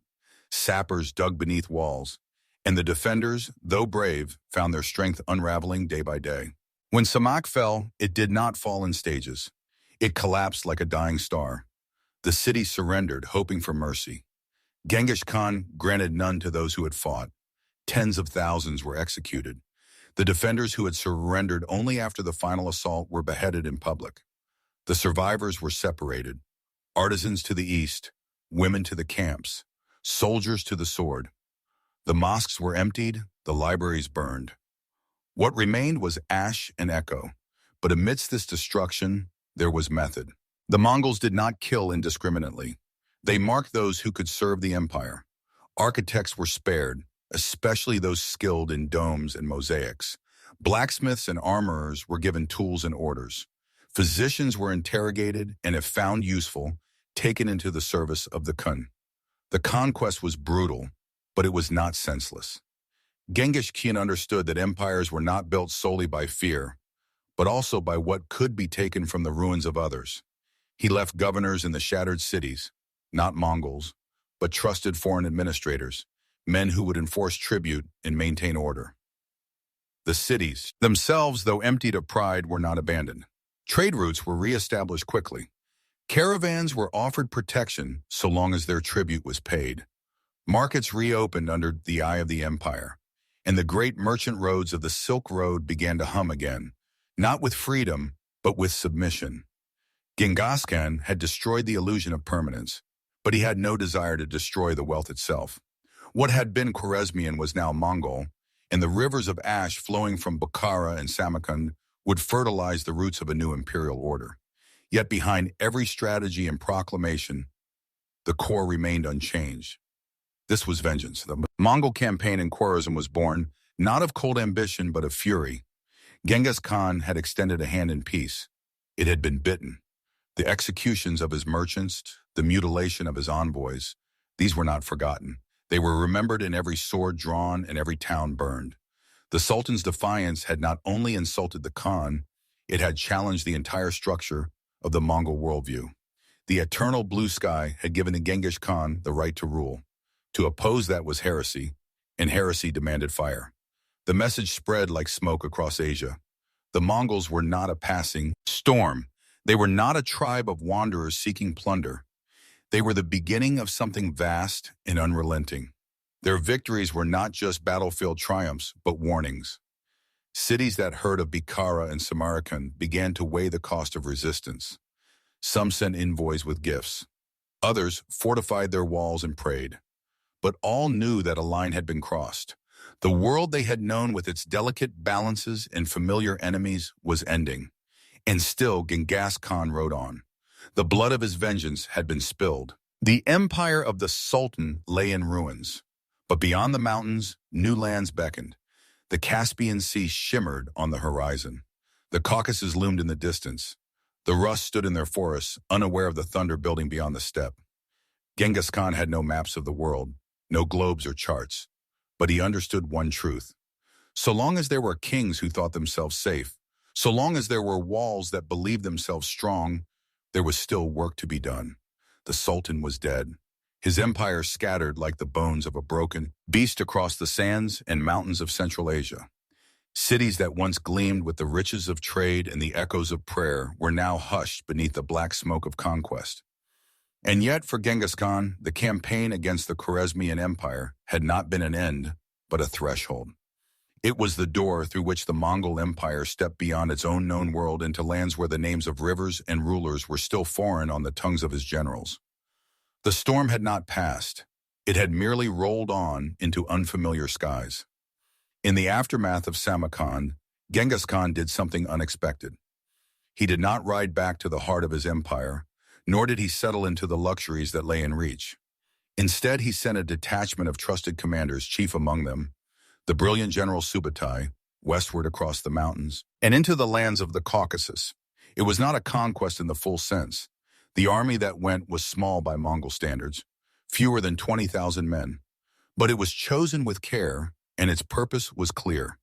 It was a reconnaissance in strength, a probe into the edge of the world. Genghis Khan wanted to know what lay beyond. The march through the Caucasus was grueling. The terrain was treacherous. The mountains high and wild. The Mongol horses, bred for endurance on the flat grasslands, struggled in the narrow passes and rocky slopes. Yet, Subutai was relentless. He moved with the same cold efficiency that had won him victory on the steppe. The Mongols raided Georgian villages, defeated local princes, and clashed with mountain tribes that had never before seen warriors who fought with whistling arrows and moved faster than the wind. Word spread that a new force had come, not Christian or Muslim, not of any known empire, but something altogether different.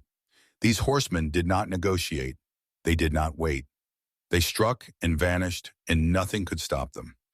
By 1223, the Mongol force had reached the plains north of the Black Sea, where the rivers ran wide and cold through the lands of the Kiev and Rus.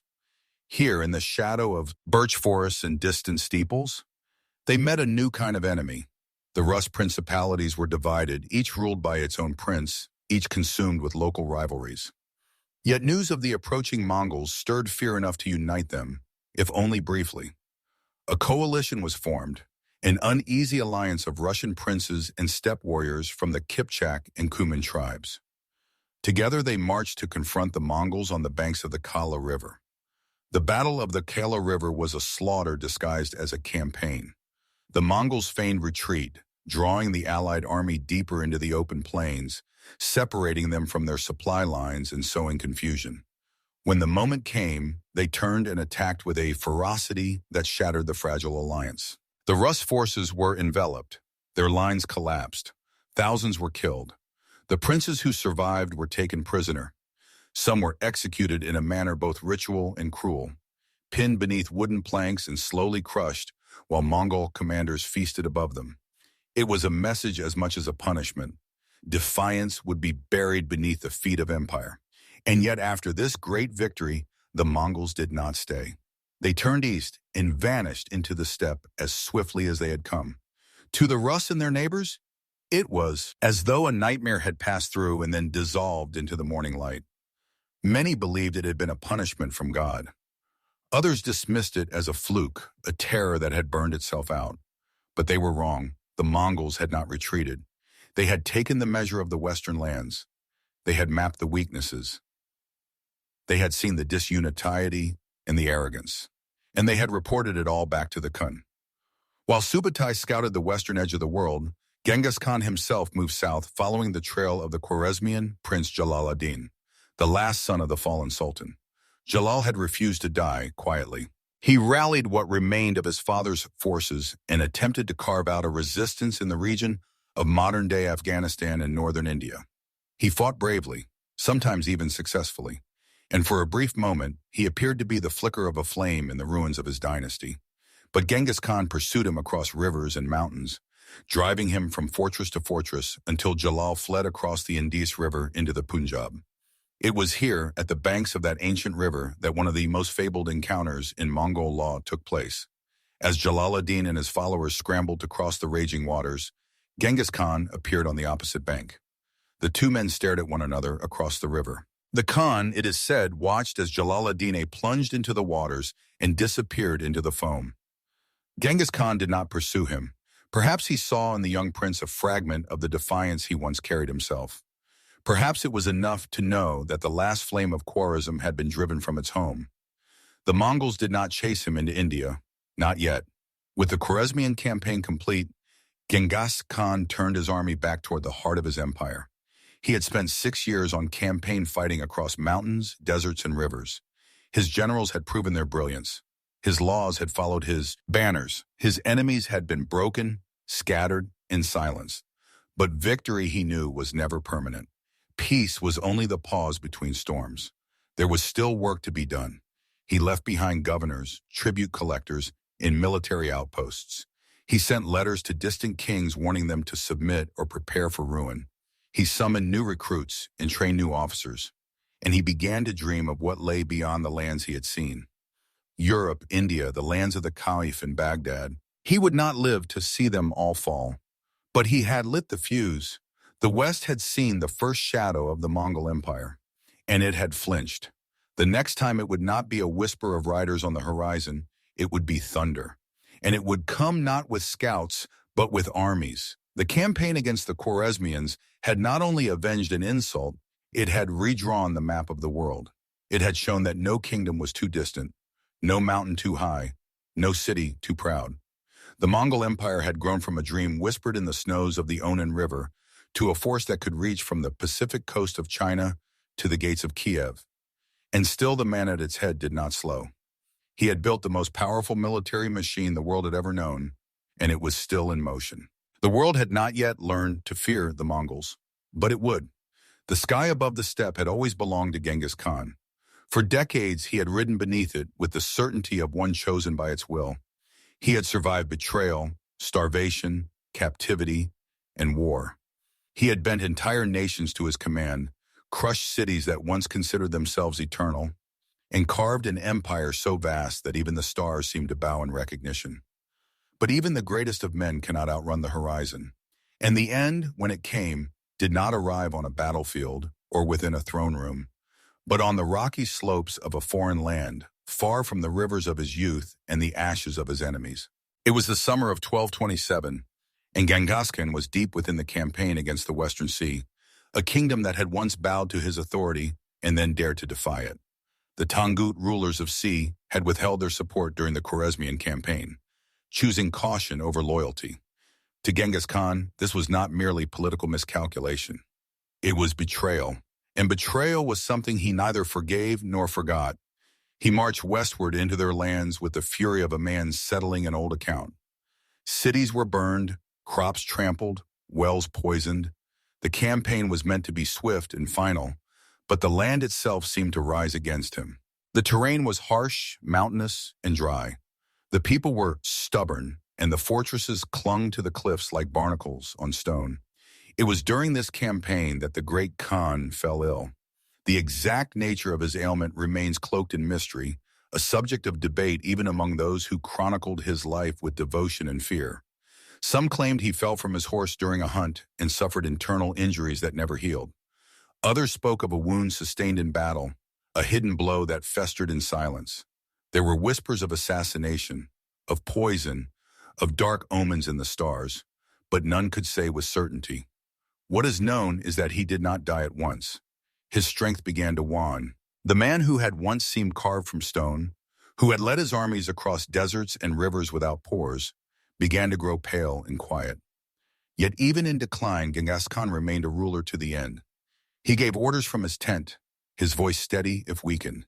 His sons and generals came to him, receiving commands that would shape the future of the empire.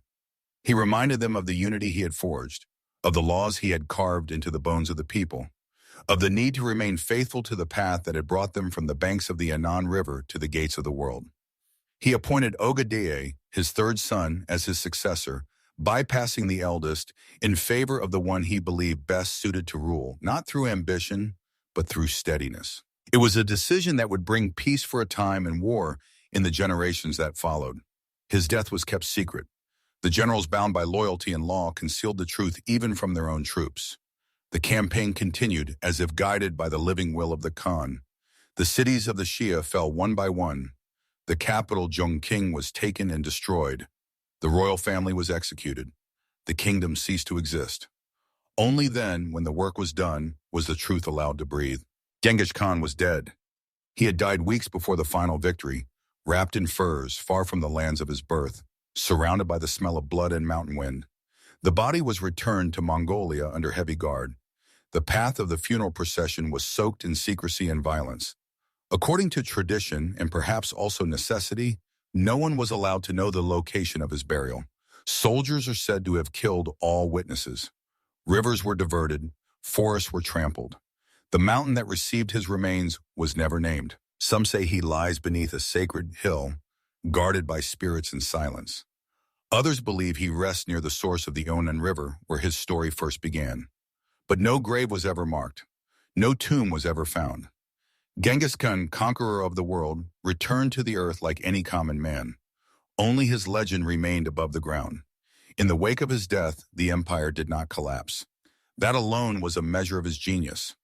Most empires crumble when their founder falls. Most kingdoms splinter when the one who forged them is gone. But the Mongol Empire held. His sons, trained from youth in war and rule, stepped into his shadow with readiness. The laws he had established continued to govern. The system of command he had created moved forward with mechanical precision. The armies did not pause. The conquest did not stop. The storm he had begun continued to roll across the world, carried now by men who bore his blood and his vision. The eternal blue sky had claimed its sun, but it had left behind an empire of dust and fire, a memory so vast it would be spoken of for 1,000 years.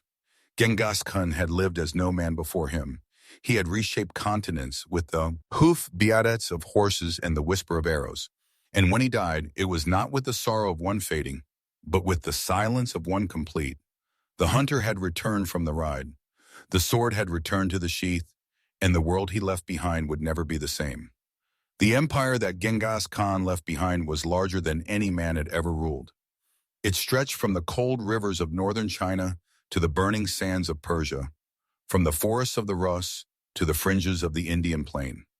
And yet, for all its size, it had no throne, no capital in marble or stone, no lineage codified in holy books or divine rights.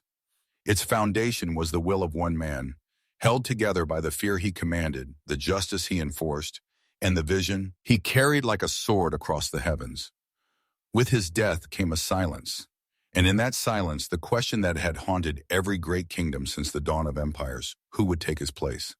The answer had been decided before the final breath left his body. Genghis Khan, with a cold and calculating wisdom born from years of betrayal and war, had chosen Oga-Adie, his third son, to inherit the mantle of supreme rule. It was not an obvious choice. His eldest son, Yachi, had been the most experienced, the firstborn, and commander of the empire's western campaigns. But doubts had always surrounded Yi, whispers that he was not truly the son of Genghis, but the child of Berta's captivity among the Merkets. Though Genghis had raised him as his own, the stain of uncertainty had never lifted, and more than once the great Khan had questioned his loyalty. The second son, Chagatai, was brave and fierce, but rash and uncompromising. More fit for battle than for rule, he had openly quarreled with Yi, and their feud had threatened the unity of the family in the final years of the king's life. Gede, by contrast, was neither the strongest nor the most cunning, but he was steady. He had served loyally in the campaigns, had governed well in his assigned territories, and more importantly, had gained the respect of his brothers and the confidence of his father. Genghis had once said that a leader must be like a willow in the storm, able to bend without breaking. Osadeh, in the eyes of the Khan, was that willow. He could hold the center while others strained at the edges. The decision was made not out of sentiment, but out of a desire to preserve what had been built. It was a political move as much as a paternal one. Even so, the succession was not immediate. According to Mongol custom, the death of the Khan had to be followed by a great Kurultai, an assembly of the ruling family and the elite commanders. Only then could a new ruler be proclaimed. But the empire was vast now, and the princes were scattered. Some deep in the west, others occupied in the steppes or garrisoned in the cities of China. It would take time for them to return. Until then, the empire would wait in a state of sacred pause, governed by Genghis Khan's generals and his senior wife, the great Berta, having long since passed away. The mourning was strict: no hunting, no celebration, no proclamations. The empire moved like a machine in low gear, carrying its weight, but not yet daring to change direction. When the Kurultai finally gathered in 1229, 2 years after Genghis Khan's death, it was a moment heavy with history. The plains echoed with the thunder of horses as the sons and grandsons of the empire's founders assembled beneath the sky.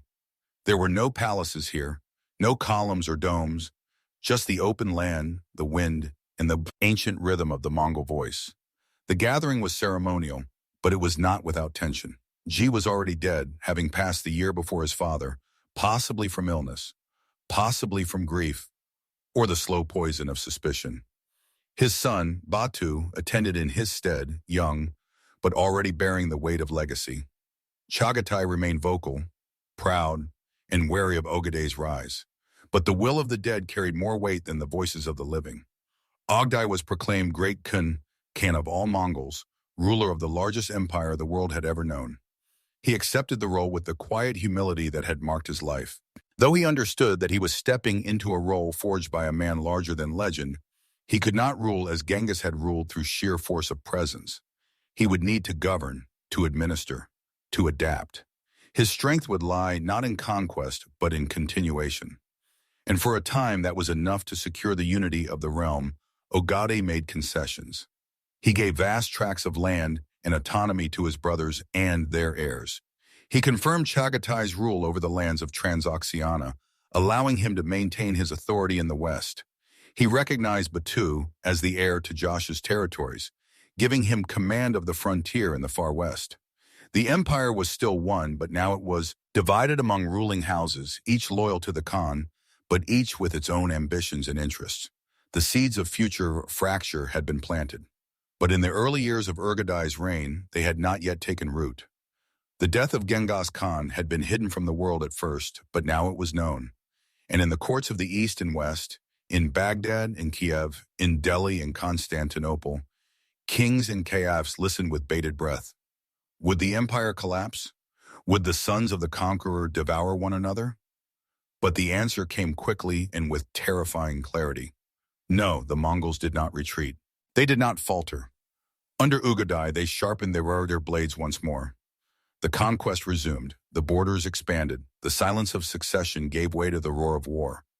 The shadow of Genghis Khan remained vast and unyielding. It hung over every decision, every campaign, every act of governance. His name was invoked like a prayer and a threat. His laws were still quoted in council. His spirit, they said, still rode with the army, watching from the clouds above the battlefield. Ogadai understood that he was not merely ruling a kingdom. He was tending a fire, a flame that had been lit by a man who had changed the shape of the world.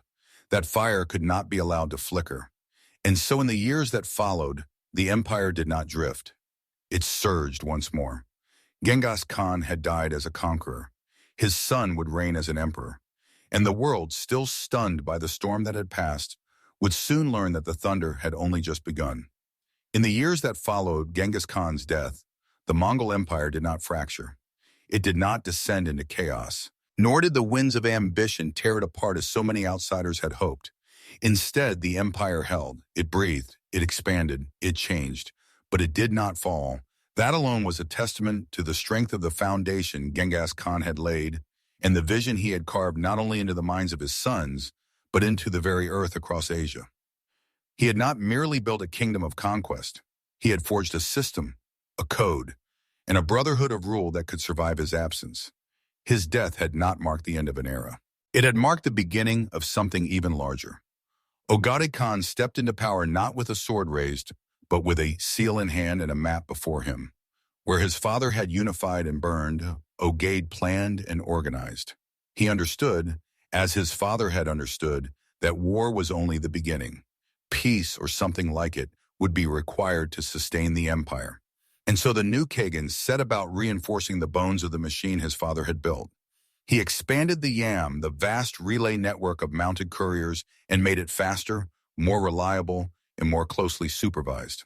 Communication across the empire improved to such a degree that messages could travel from Karakoram to the Caspian Sea in mere weeks, a speed unheard of in any other kingdom of the time. He oversaw the census, a monumental task, counting the heads of every man, woman, and child from the mountains of Tibet to the riverbanks of Samarkand. Taxation was refined, regulated, and recorded. Governors were appointed not only for their loyalty, but for their ability to manage territory with Mongol efficiency and justice. Cities that had once been smoldering ruins were now thriving under Mongol law. Traders returned to the roads. The caravans rolled once again along the Silk Road, this time under the protection of the Kagan's banner. It was said that a woman could walk from China to Persia with a gold plate on her head and not be touched. The Pax Mongolica, the peace of the Mongols, had begun. But peace was only a part of the story. The empire remained restless, its borders still unsatisfied. The generals who had risen under Genghis Khan were not made for stillness. Men like Subutai, who had grown old but not weary, urged for continued campaigns. The princes, each commanding their own wings of the empire, saw opportunity beyond the horizon. Ugodai, for all his administrative focus, understood this drive. He did not resist it.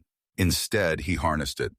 The Mongols defeated armies that outnumbered them, broke coalitions before they could form, and left behind ashes and trembling survivors. The campaign would not reach its full conclusion until years later, but the seeds of conquest were well planted under Ugadai's watch. In the east, too, the fire still burned. The remnants of the Jin dynasty still clung to power in southern China. Though the northern cities had fallen, the dynasty itself had not yet been erased.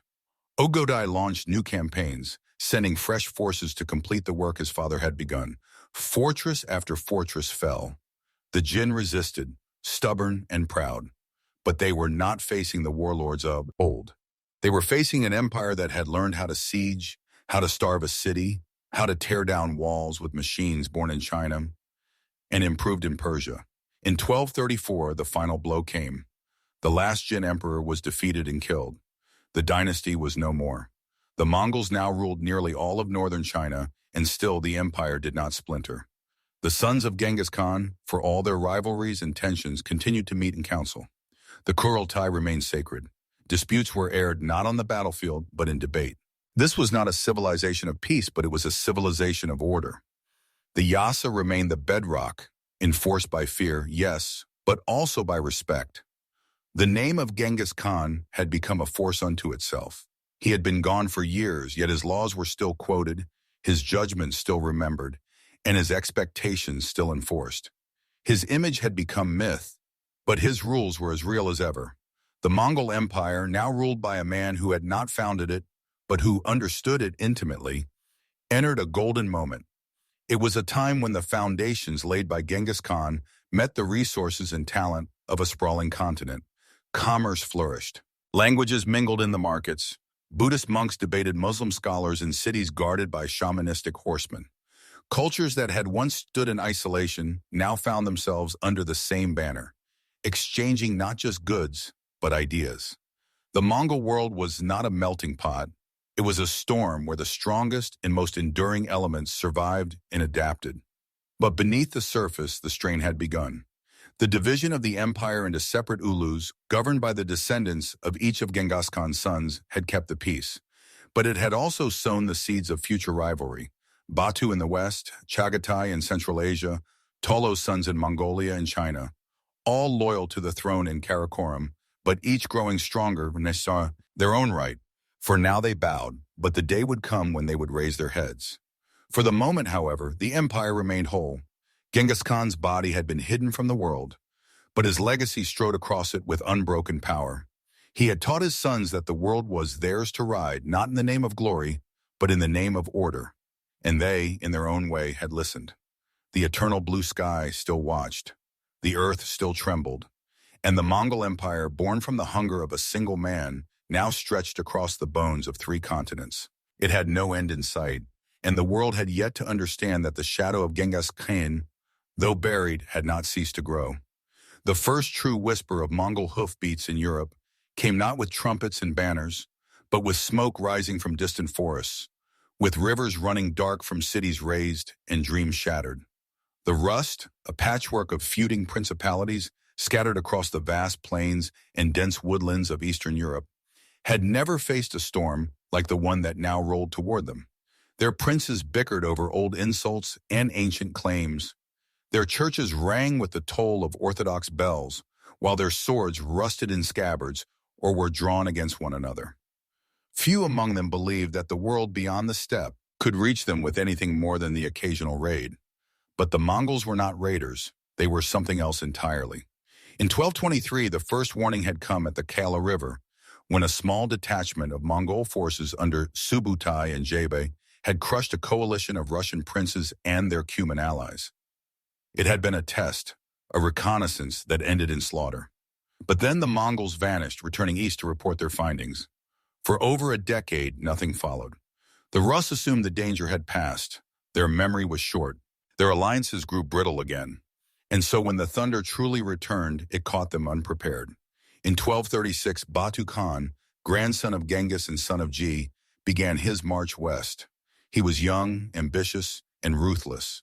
At his side rode Subutai. Now an old man, but still the sharpest mind in Mongol strategy, still capable of imagining battlefields before they had been drawn. Together they commanded an army unlike anything Europe had ever seen. Not in numbers alone, though the army was vast, not in equipment, though it brought with its siege engines, engineers, and riders who could survive on blood and snow. What made the Mongol horde terrifying was its precision. It moved like a blade through silk, silent and unstoppable. The vulgar Bulgars were the first to fall, their towns burned, and their resistance crushed. Then came the campaign into Rus proper. The Principality of Ryazan fell in December of 1237. The Mongols encircled it, assaulted it, and destroyed it in less than a week. The city burned. Its prince died with his sword in hand. Survivors were few.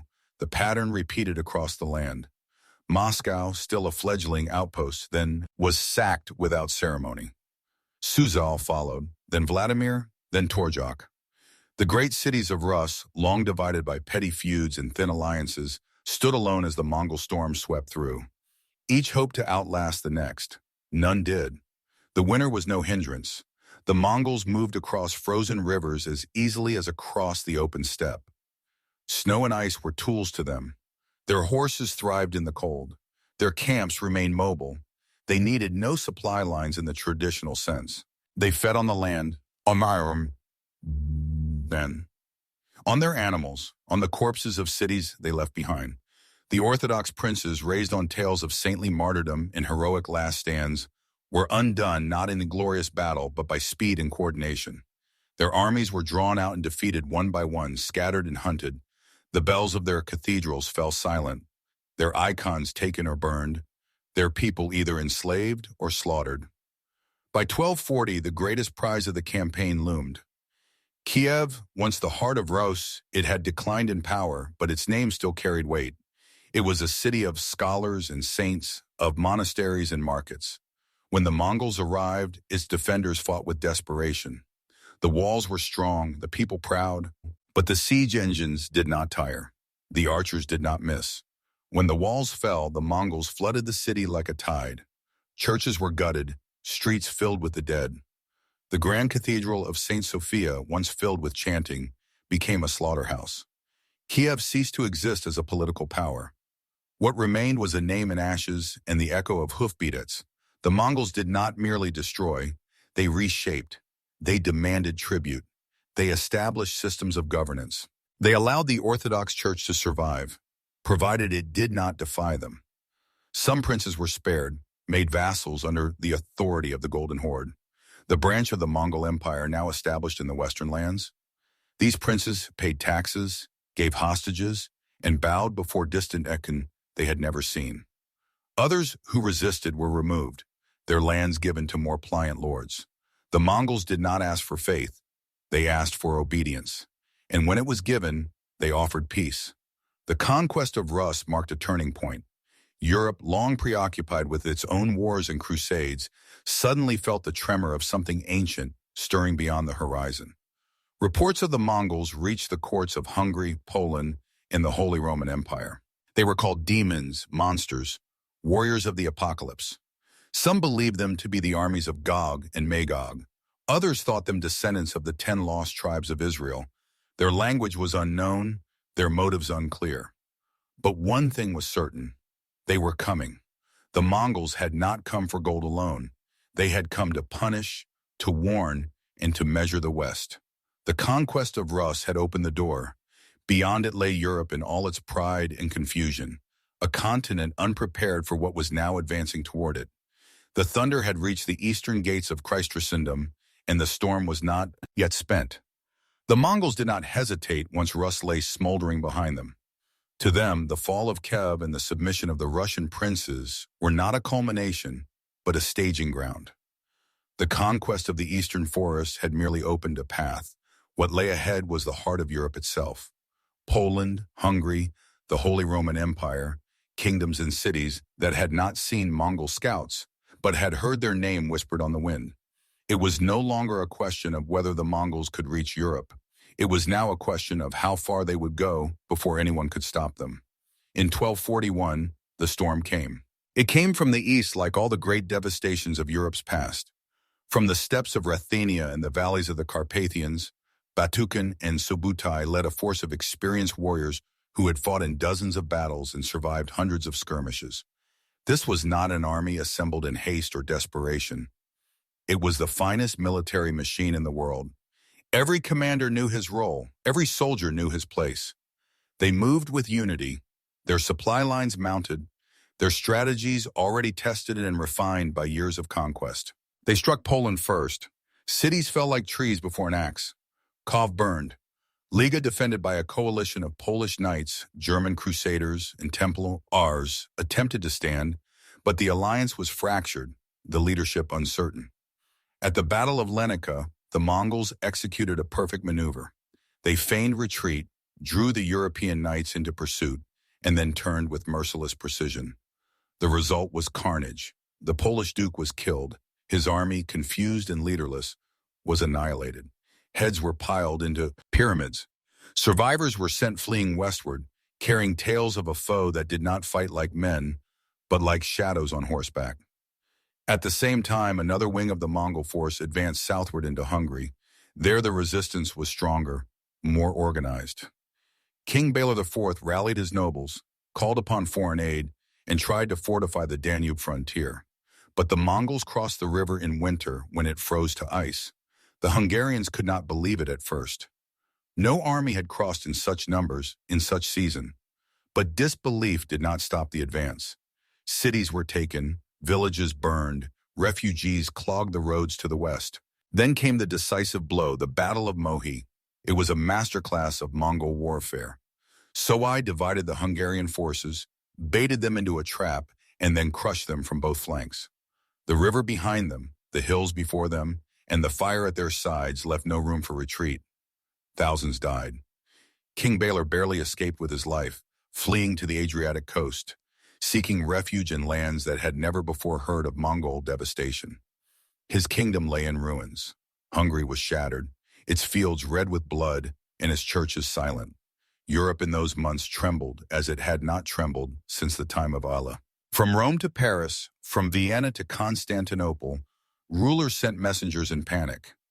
What were these invaders? Were they Tartars, as the Latin writers began to call them, after the ancient demons of classical law? Were they the horsemen of the apocalypse? Their arrows fell like rain. Their soldiers carried no banners of known kingdoms.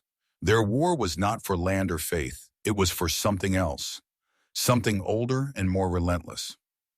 Pope Gregory Newman called for a crusade against the Mongols, but there was no army ready to march. Frederick II, Emperor of the Holy Roman Empire, debated how to respond, but offered little more than words. France and England were consumed with their own squabbles. The kingdoms of the West were disunited, their knights brave but scattered. The Mongols could have pressed on. The road to Vienna was open. The gates of Europe were unguarded, but then without warning they stopped. In the spring of 1242, as suddenly as they had come, the Mongols turned back. Europe, expecting the final blow, instead received silence. The riders withdrew across the rivers and plains they had conquered. No one understood why. Some believed divine intervention had spared Christendom. Others thought the Mongols had suffered defeat in some unknown battle. But the truth was simpler and more ominous. News had reached Batu Khan that Ogade, the great Khan of the empire, had died. And in accordance with the laws laid down by Genghis Khan himself, every prince of the blood was required to return to the homeland to participate in the Kurultai that would elect the next supreme ruler. It was duty, not defeat, that called them back. The Mongols had not failed. They had not been repelled. They had paused. The kingdoms of Europe, broken and bloodied, mistook this pause for salvation. They celebrated, they rebuilt, they made alliances and wrote chronicles of their near ruin. But the Mongols were not finished. They had measured the West. They had seen its strength and its weakness, and they had left behind the embers of fear that would smolder for decades. In the wake of their retreat, a new reality settled upon the eastern borders of Europe. The Golden Horde, Batu Khan's dominion, established itself as the enduring power of the steppes. The Russian princes, having tasted destruction, submitted. Tribute flowed from their cities to the Horde's capital in the Vular. For 2 centuries, the Rus would be vassals, their sovereignty bound in coin and oath. The Orthodox Church endured, but it endured as a loyal servant to Mongol authority. Europe, for all its survival, had been changed. It had seen a force unlike any it had known. Its myths of chivalry had met the cold logic of steppe warfare. Its kings had learned that borders meant nothing to riders who moved with the wind.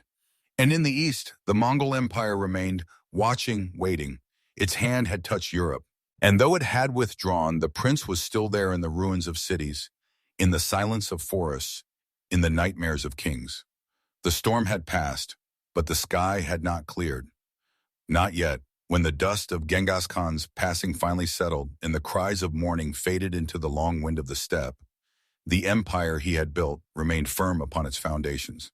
There were those in the world who believed the death of the great Kriyan would fracture the Mongol unity, that the empire would crumble under the weight of its own breath. But these men had not understood what Genghis had truly forged. He had not simply ruled as a conqueror.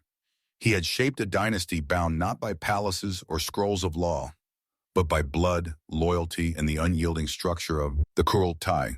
And so in the year 1229, the sons and generals of the empire gathered beneath the eternal blue sky and raised Ugadai to the throne of the world.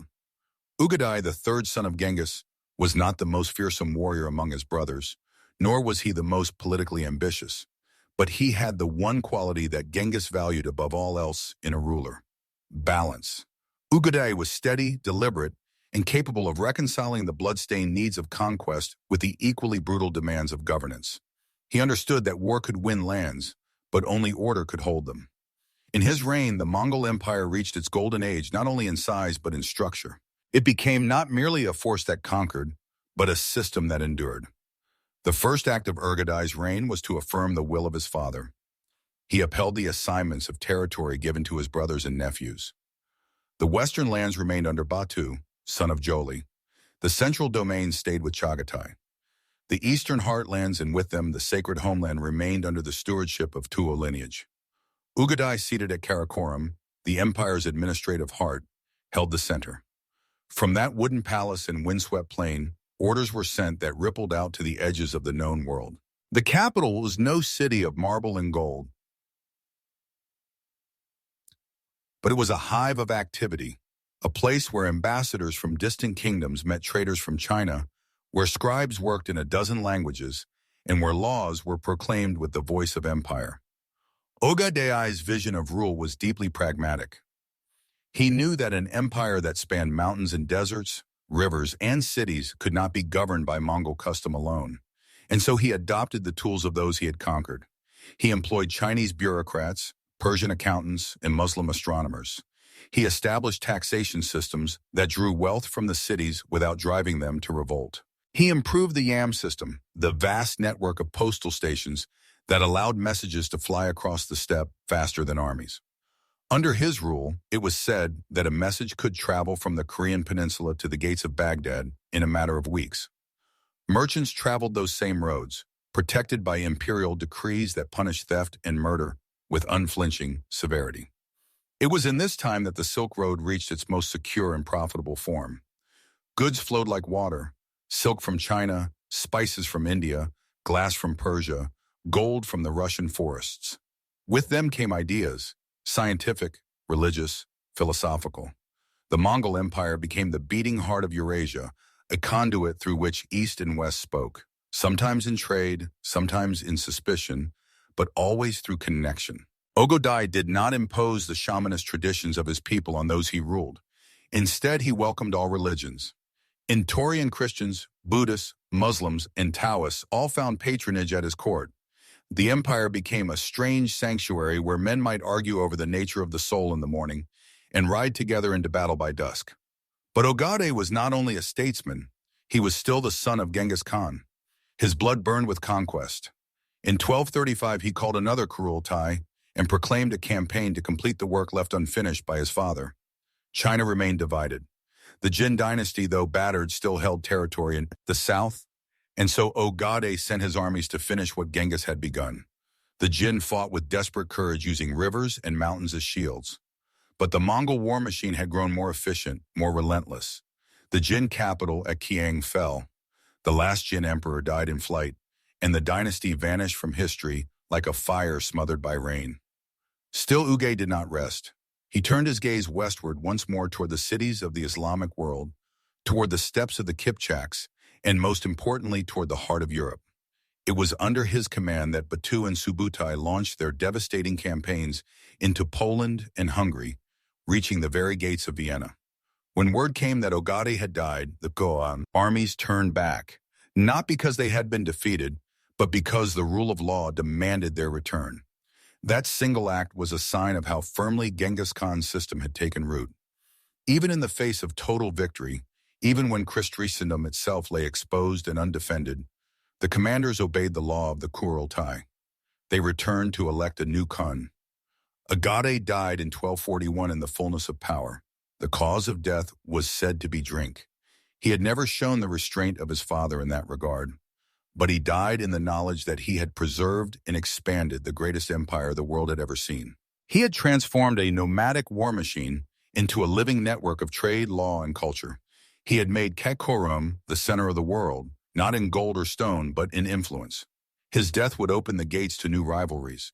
His successors would struggle to fill the space he had held with such care. But for a time under Ugodai, the Mongol Empire had been more than conquest. It had been order. It had been vision. It had been peace imposed by steel. And for all its violence, it had become a place where a man could ride from sunrise to sunset and never once fear the knife of a stranger. Under Ugodai, the dream of Genghis Khan had not only survived, it had lived. In the silence that followed Ugei's death, the empire held its breath.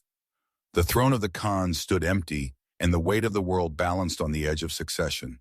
But even as the men of the royal house gathered their strength and whispered their ambitions, it was not a son who seized the reins of power, nor a brother.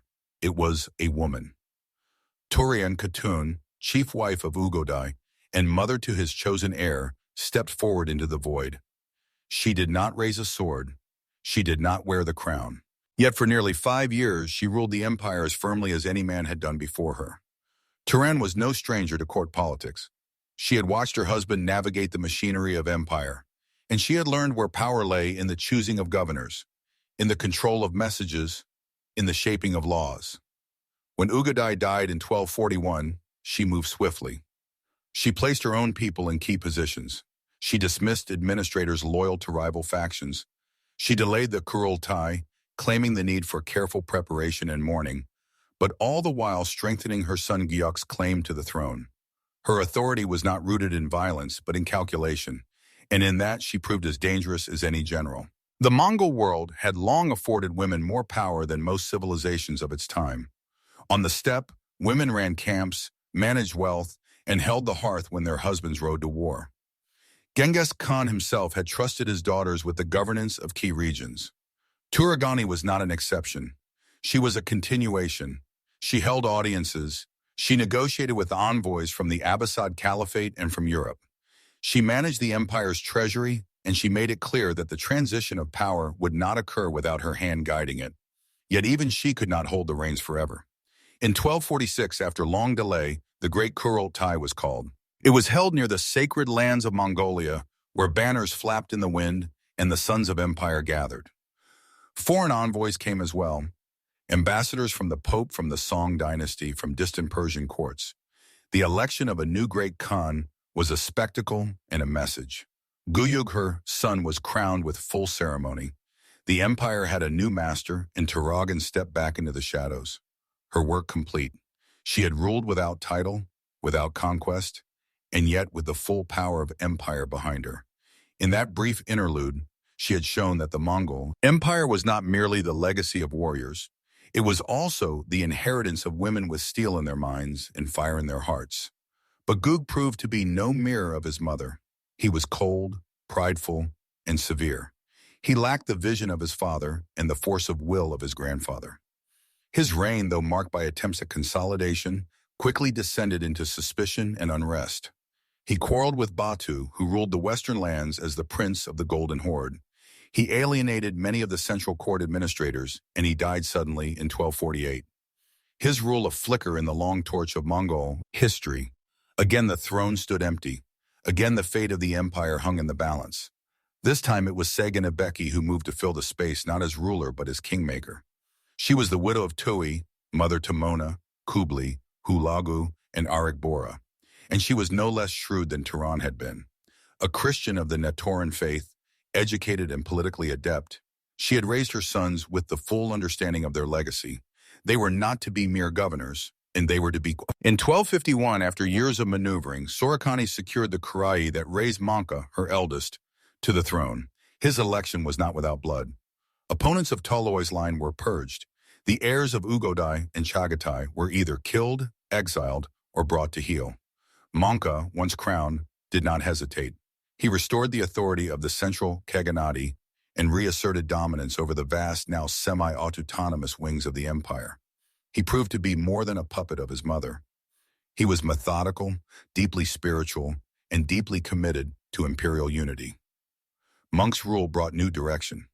He expanded the civil administration, emphasizing efficiency, discipline, and control. He carried out a census of the entire empire, mapping its peoples, its wealth, and its obligations. Taxes were standardized. Military obligations were recorded.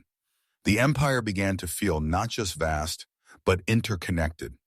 Under Manka, the Mongol Empire began to function not only as a confederation of conquests, but as a single organism pulsing with central purpose. But he was no mere bureaucrat. Like his grandfather, he believed that the empire must grow or die.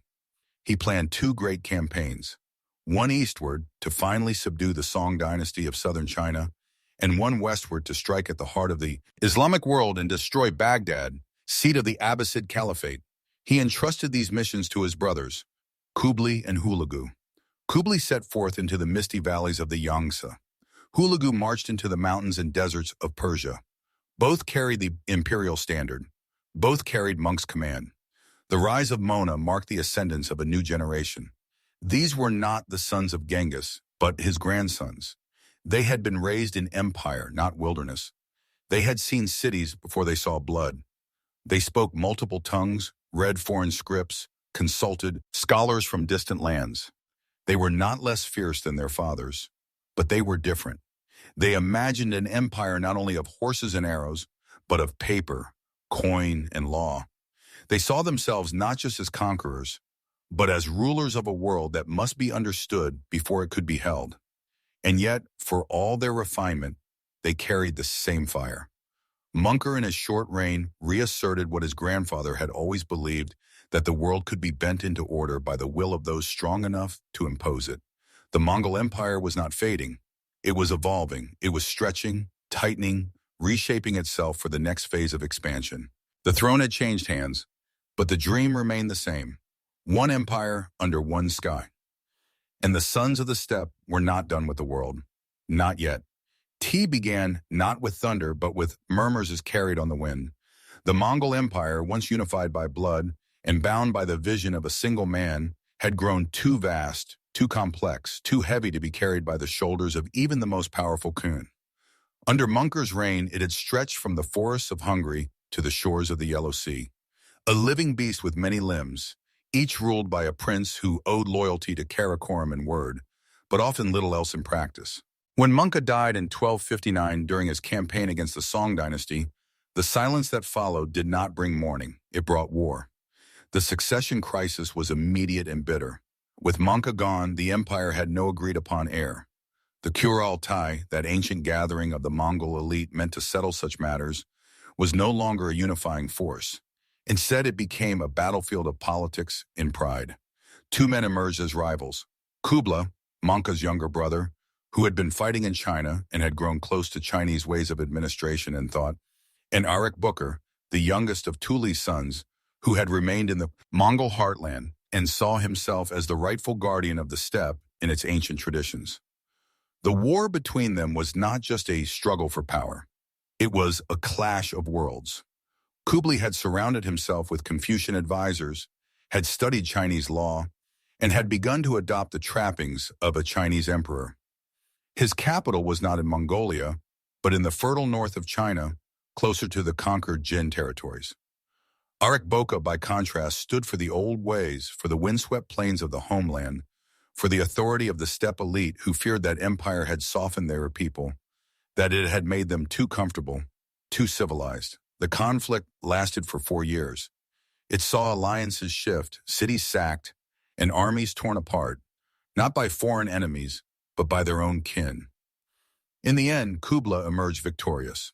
Ariboka surrendered in 1264 and died in captivity a few years later, his death quiet and unceremonious. But the cost of victory was not measured only in bodies. It was measured in the permanence of division. Though Kublai was now the great Khan in name, the other branches of the Mongol Empire, those ruled by the descendants of Yochi in the west, Chagatai in Central Asia, and Hulagu in Persia, no longer saw Karakorum or even Kublai's new capital as their true center. The illusion of unity had shattered. The empire still called itself one, but it had become many. In the west, the Golden Horde under Burqa Khan had already begun to drift from the core. Burqa, a grandson of Genghis Yi, had converted to Islam and viewed Hulagu's brutal destruction of Baghdad and slaughter of the Abbasid Caliph as not just a political crime, but a religious one. Burq and Hulagu, cousins by blood, became enemies in faith. Their armies clashed along the Caucasus. For the first time in Mongol history, two princes of the House of Genghis drew swords not against foreign kings, but against one another. The battle at the TK River in 1262 marked a turning point. Though inconclusive in its outcome, it solidified the split between East and West. Hulagu, in the meantime, had carved out the Elanat in Persia. He ruled from Trey and Maraga, surrounded by astronomers, philosophers, and architects. He dreamed of building a new heart of civilization on the ashes of the old. His conquests had shattered the Islamic world, but they also laid the groundwork for a Persian renaissance under Mongol rule. The Ilkhans adopted Persian styles of governance. They married local princesses, spoke the language, and slowly began to blend into the land they had once crushed. But like Burq, Hulagu no longer looked to Karakorum or to Kublai. He ruled in his own name. In Central Asia, the Chagatai Khanate followed its own path, balancing between Islam and the old Mongol traditions. It remained a wild and often unstable region, caught between the influences of Persia, India, and China. Its Khan fought among themselves, split by tribal loyalties and regional ambitions. The region never fully embraced the centralized structures that Kublai favored. Instead, it remained fragmented, its identity suspended between the memory of conquest and the uncertainty of inheritance. And so the empire divided, not with proclamations or treaties, but through the quiet and relentless flow of time. Each Khanate became its own realm. They spoke the same ancestral names. They honored Genghis Khan in their rituals and prayers. But their politics, their alliances, their wars were no longer coordinated.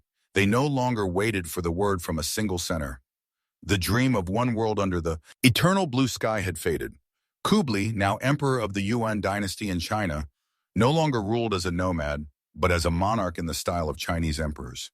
His court glittered with jade and silk. His bureaucracy swelled with scholars. He built cities, canals, and granaries.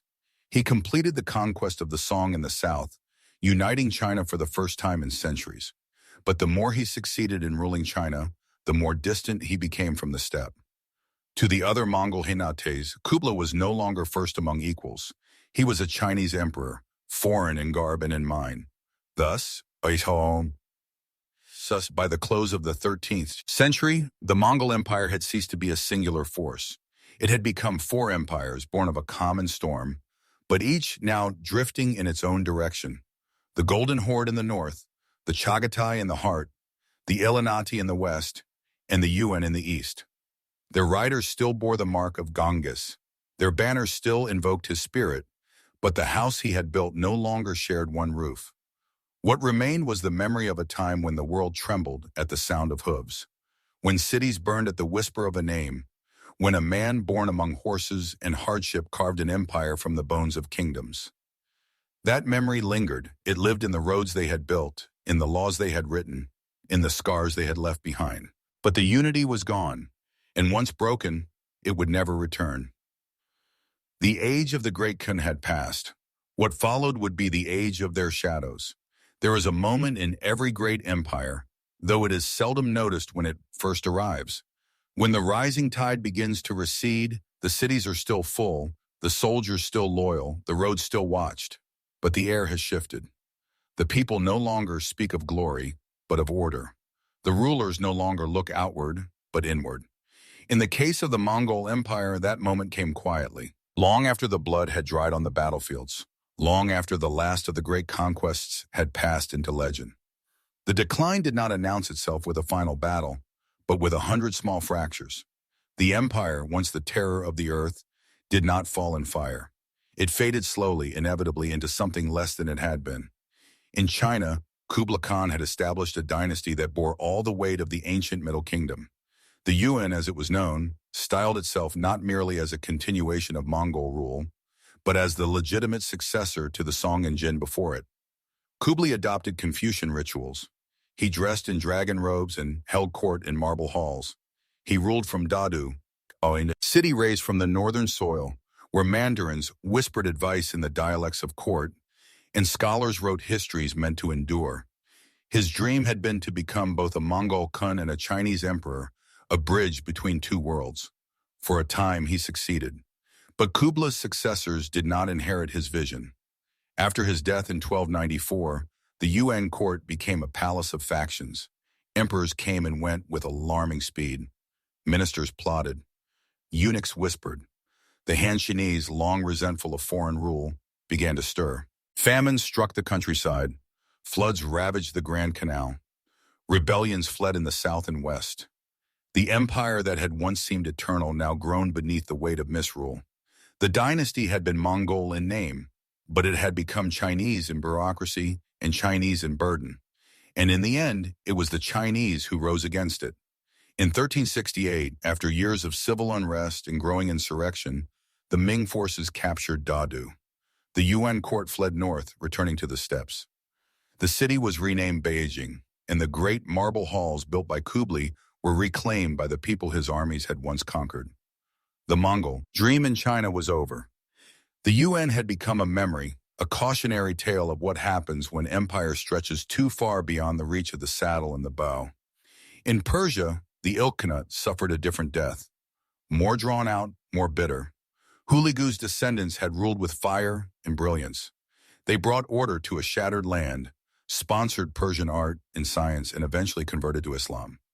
But they too were not immune to the curse of succession. The line of rulers fractured. Regional governors grew bold. Infighting became epidemic. By the mid-4th century, the Ilkhanate had ceased to exist as a unified state. Warlords carved it into pieces.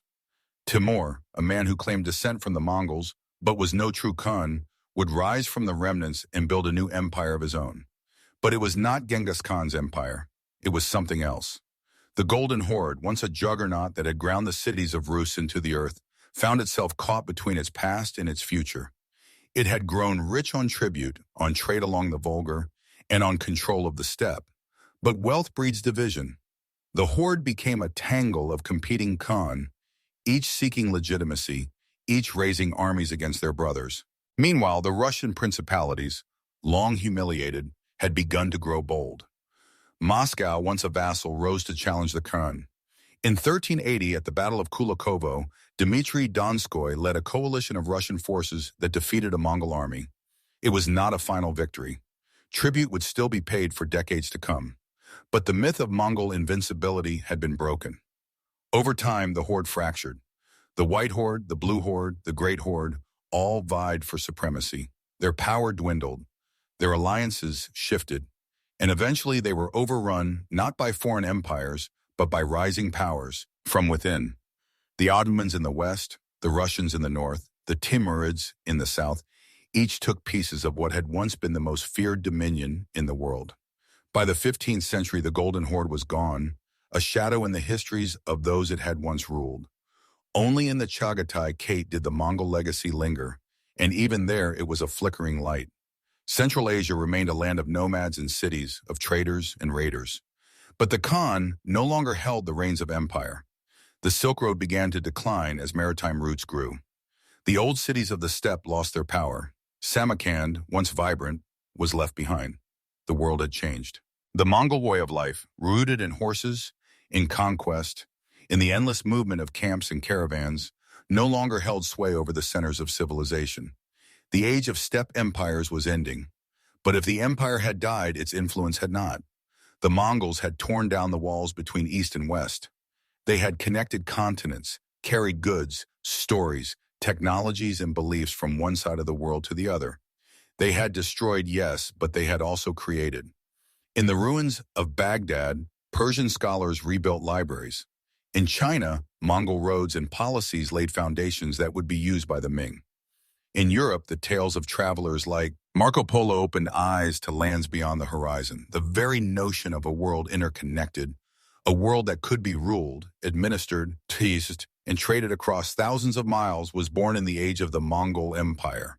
And so the decline was not a fall from a great height, but a long disintegration into the dust from which it had risen. The sons of Genghis Khan, once lords of a quarter of the world, became princes of memory. Their empire, like all empires, could not outlast time. But its story did. In the steppes of Mongolia, in the writings of scribes, in the fears of kings, the legacy of the Khanan endured. The world they had shaken never forgot the tremor, and the wind that once carried the thunder of their hooves still whispered their names across the grasslands. The empire was gone, but the shadow it cast remained. The story of the Mongol Empire does not end with the crumbling of its borders or the silence of its battle horns. For all the cities it burned and all the empires it destroyed, what the Mongols left behind was not only ashes. It was change, deep, lasting, and complex. The world they struck had been fragmented, slow, provincial in its view of itself. What emerged in their wake was something else, something more connected, more aware of its own enormity. And though the great chaos were buried beneath stone cans and their banners had long since faded into the wind, the bones of their vision still lay beneath the modern world. To speak of their legacy is to speak of contrasts. The Mongols were destroyers, but also enablers of exchange. They shattered kingdoms, but they opened roads. They killed kings, but they allowed merchants to pass freely across frontiers that had once been impossible. In the century before their rise, the lands of Asia and Europe had been worlds apart. Their knowledge of each other little more than rumor and suspicion. The Mongols changed that. By conquering the spaces in between, they connected east to west in a way no civilization had ever done before. The Silk Road, that ancient artery of trade, had always been perilous. Bandits stalked its deserts. Wars cut its paths. But under Mongol rule, it became something close to stable. Caravans could cross from China to the Mediterranean under the protection of the same imperial authority. The Yam system, that chain of postal stations that stretched like a spine across the empire, made it possible to send orders and letters across thousands of miles in a matter of weeks. It was not merely a logistical marvel. It was the nervous system of an empire, and it brought coherence to a realm of staggering scale. Ideas moved along those same roads. Buddhism flowed into China. Islam spread deeper into Central Asia. Christian monks journeyed eastward and found themselves seated at the courts of KS, who demanded to hear scriptures and theology not out of piety but out of curiosity. The Mongols were not interested in enforcing one creed. They allowed many. In their courts, you could hear Persian poetry, Chinese philosophy, Tibetan chanting, and Nestorian hymns. In the same day, they built observatories. They sponsored translations. They fostered a strange and volatile cosmopolitanism born not of harmony, but of power. This exchange had consequences that reached far beyond the bounds of the empire itself. In Europe, the arrival of travelers like Marco Polo brought news of kingdoms and marvels few had ever imagined. His tales, half fact and half fable, sparked curiosity and ambition. Long after the empire had splintered, European kings and merchants remembered the wealth of Kath, the vastness of the steppe, the glory of the chaos. In time, that curiosity would lead to ships crossing oceans in search of new routes to the east. The Mongols had not meant to change the trajectory of the West, but they had done so nonetheless. There were darker legacies, too. The same networks that spread goods and culture also spread disease.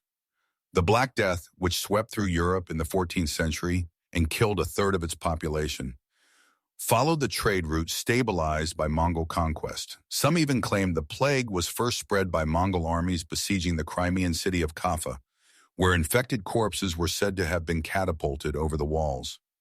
Whether myth or truth, the image remained, a sign that even in death, the reach of the KNS had been long. And then there is the matter of governance. Genghis Khan had ruled not through whim, but through code. His yasa, part law, part moral code, emphasized loyalty, merit, discipline, and order. The empires that followed bore his imprint. The Ottomans, the Mughals, the Russian Tsars, all inherited something of the Mongol legacy. Not only in cavalry tactics or court rituals, but in the idea that power, when properly organized and ruthlessly executed, could transcend borders and cultures. The Mongol Empire did not last, but its echoes lived in the systems that came after. Even the memory of Genghis Khan himself was not easily buried. In the West, he was long viewed as a scourge, a byword for barbarism. But in the East, especially in Mongolia, he remained a national father, a lawgiver, and a hero. His name was passed from one generation to the next in reverent tones. His vision of unity through strength, of order through loyalty endured. And in the 20th century, when Mongolia sought to assert its identity amid foreign pressures, it was Genghis they turned to. Statues were raised, his name returned to the public square. The man who had once been the most feared conqueror in the world became a symbol of nationhood. And what of the people themselves? The Mongols, once the scourge of continents, had faded back into the steppe. Their empire scattered, but their culture enduring. They did not disappear. They adapted. In some places, they became sedentary, blending with the peoples they once ruled. In others, they returned to their old ways, riding beneath the same open skies. But always they remembered. The songs of their ancestors told the stories. The hills bore the marks of old encampments, and the winds still whispered of an age when they ruled the world. The Mongol Empire did not end in fire, but in transformation. It became something else. No longer an empire of banners, but an idea. A proof that power could come not from walls or navies, but from movement, from vision, from the will to reshape the world by sheer force of belief.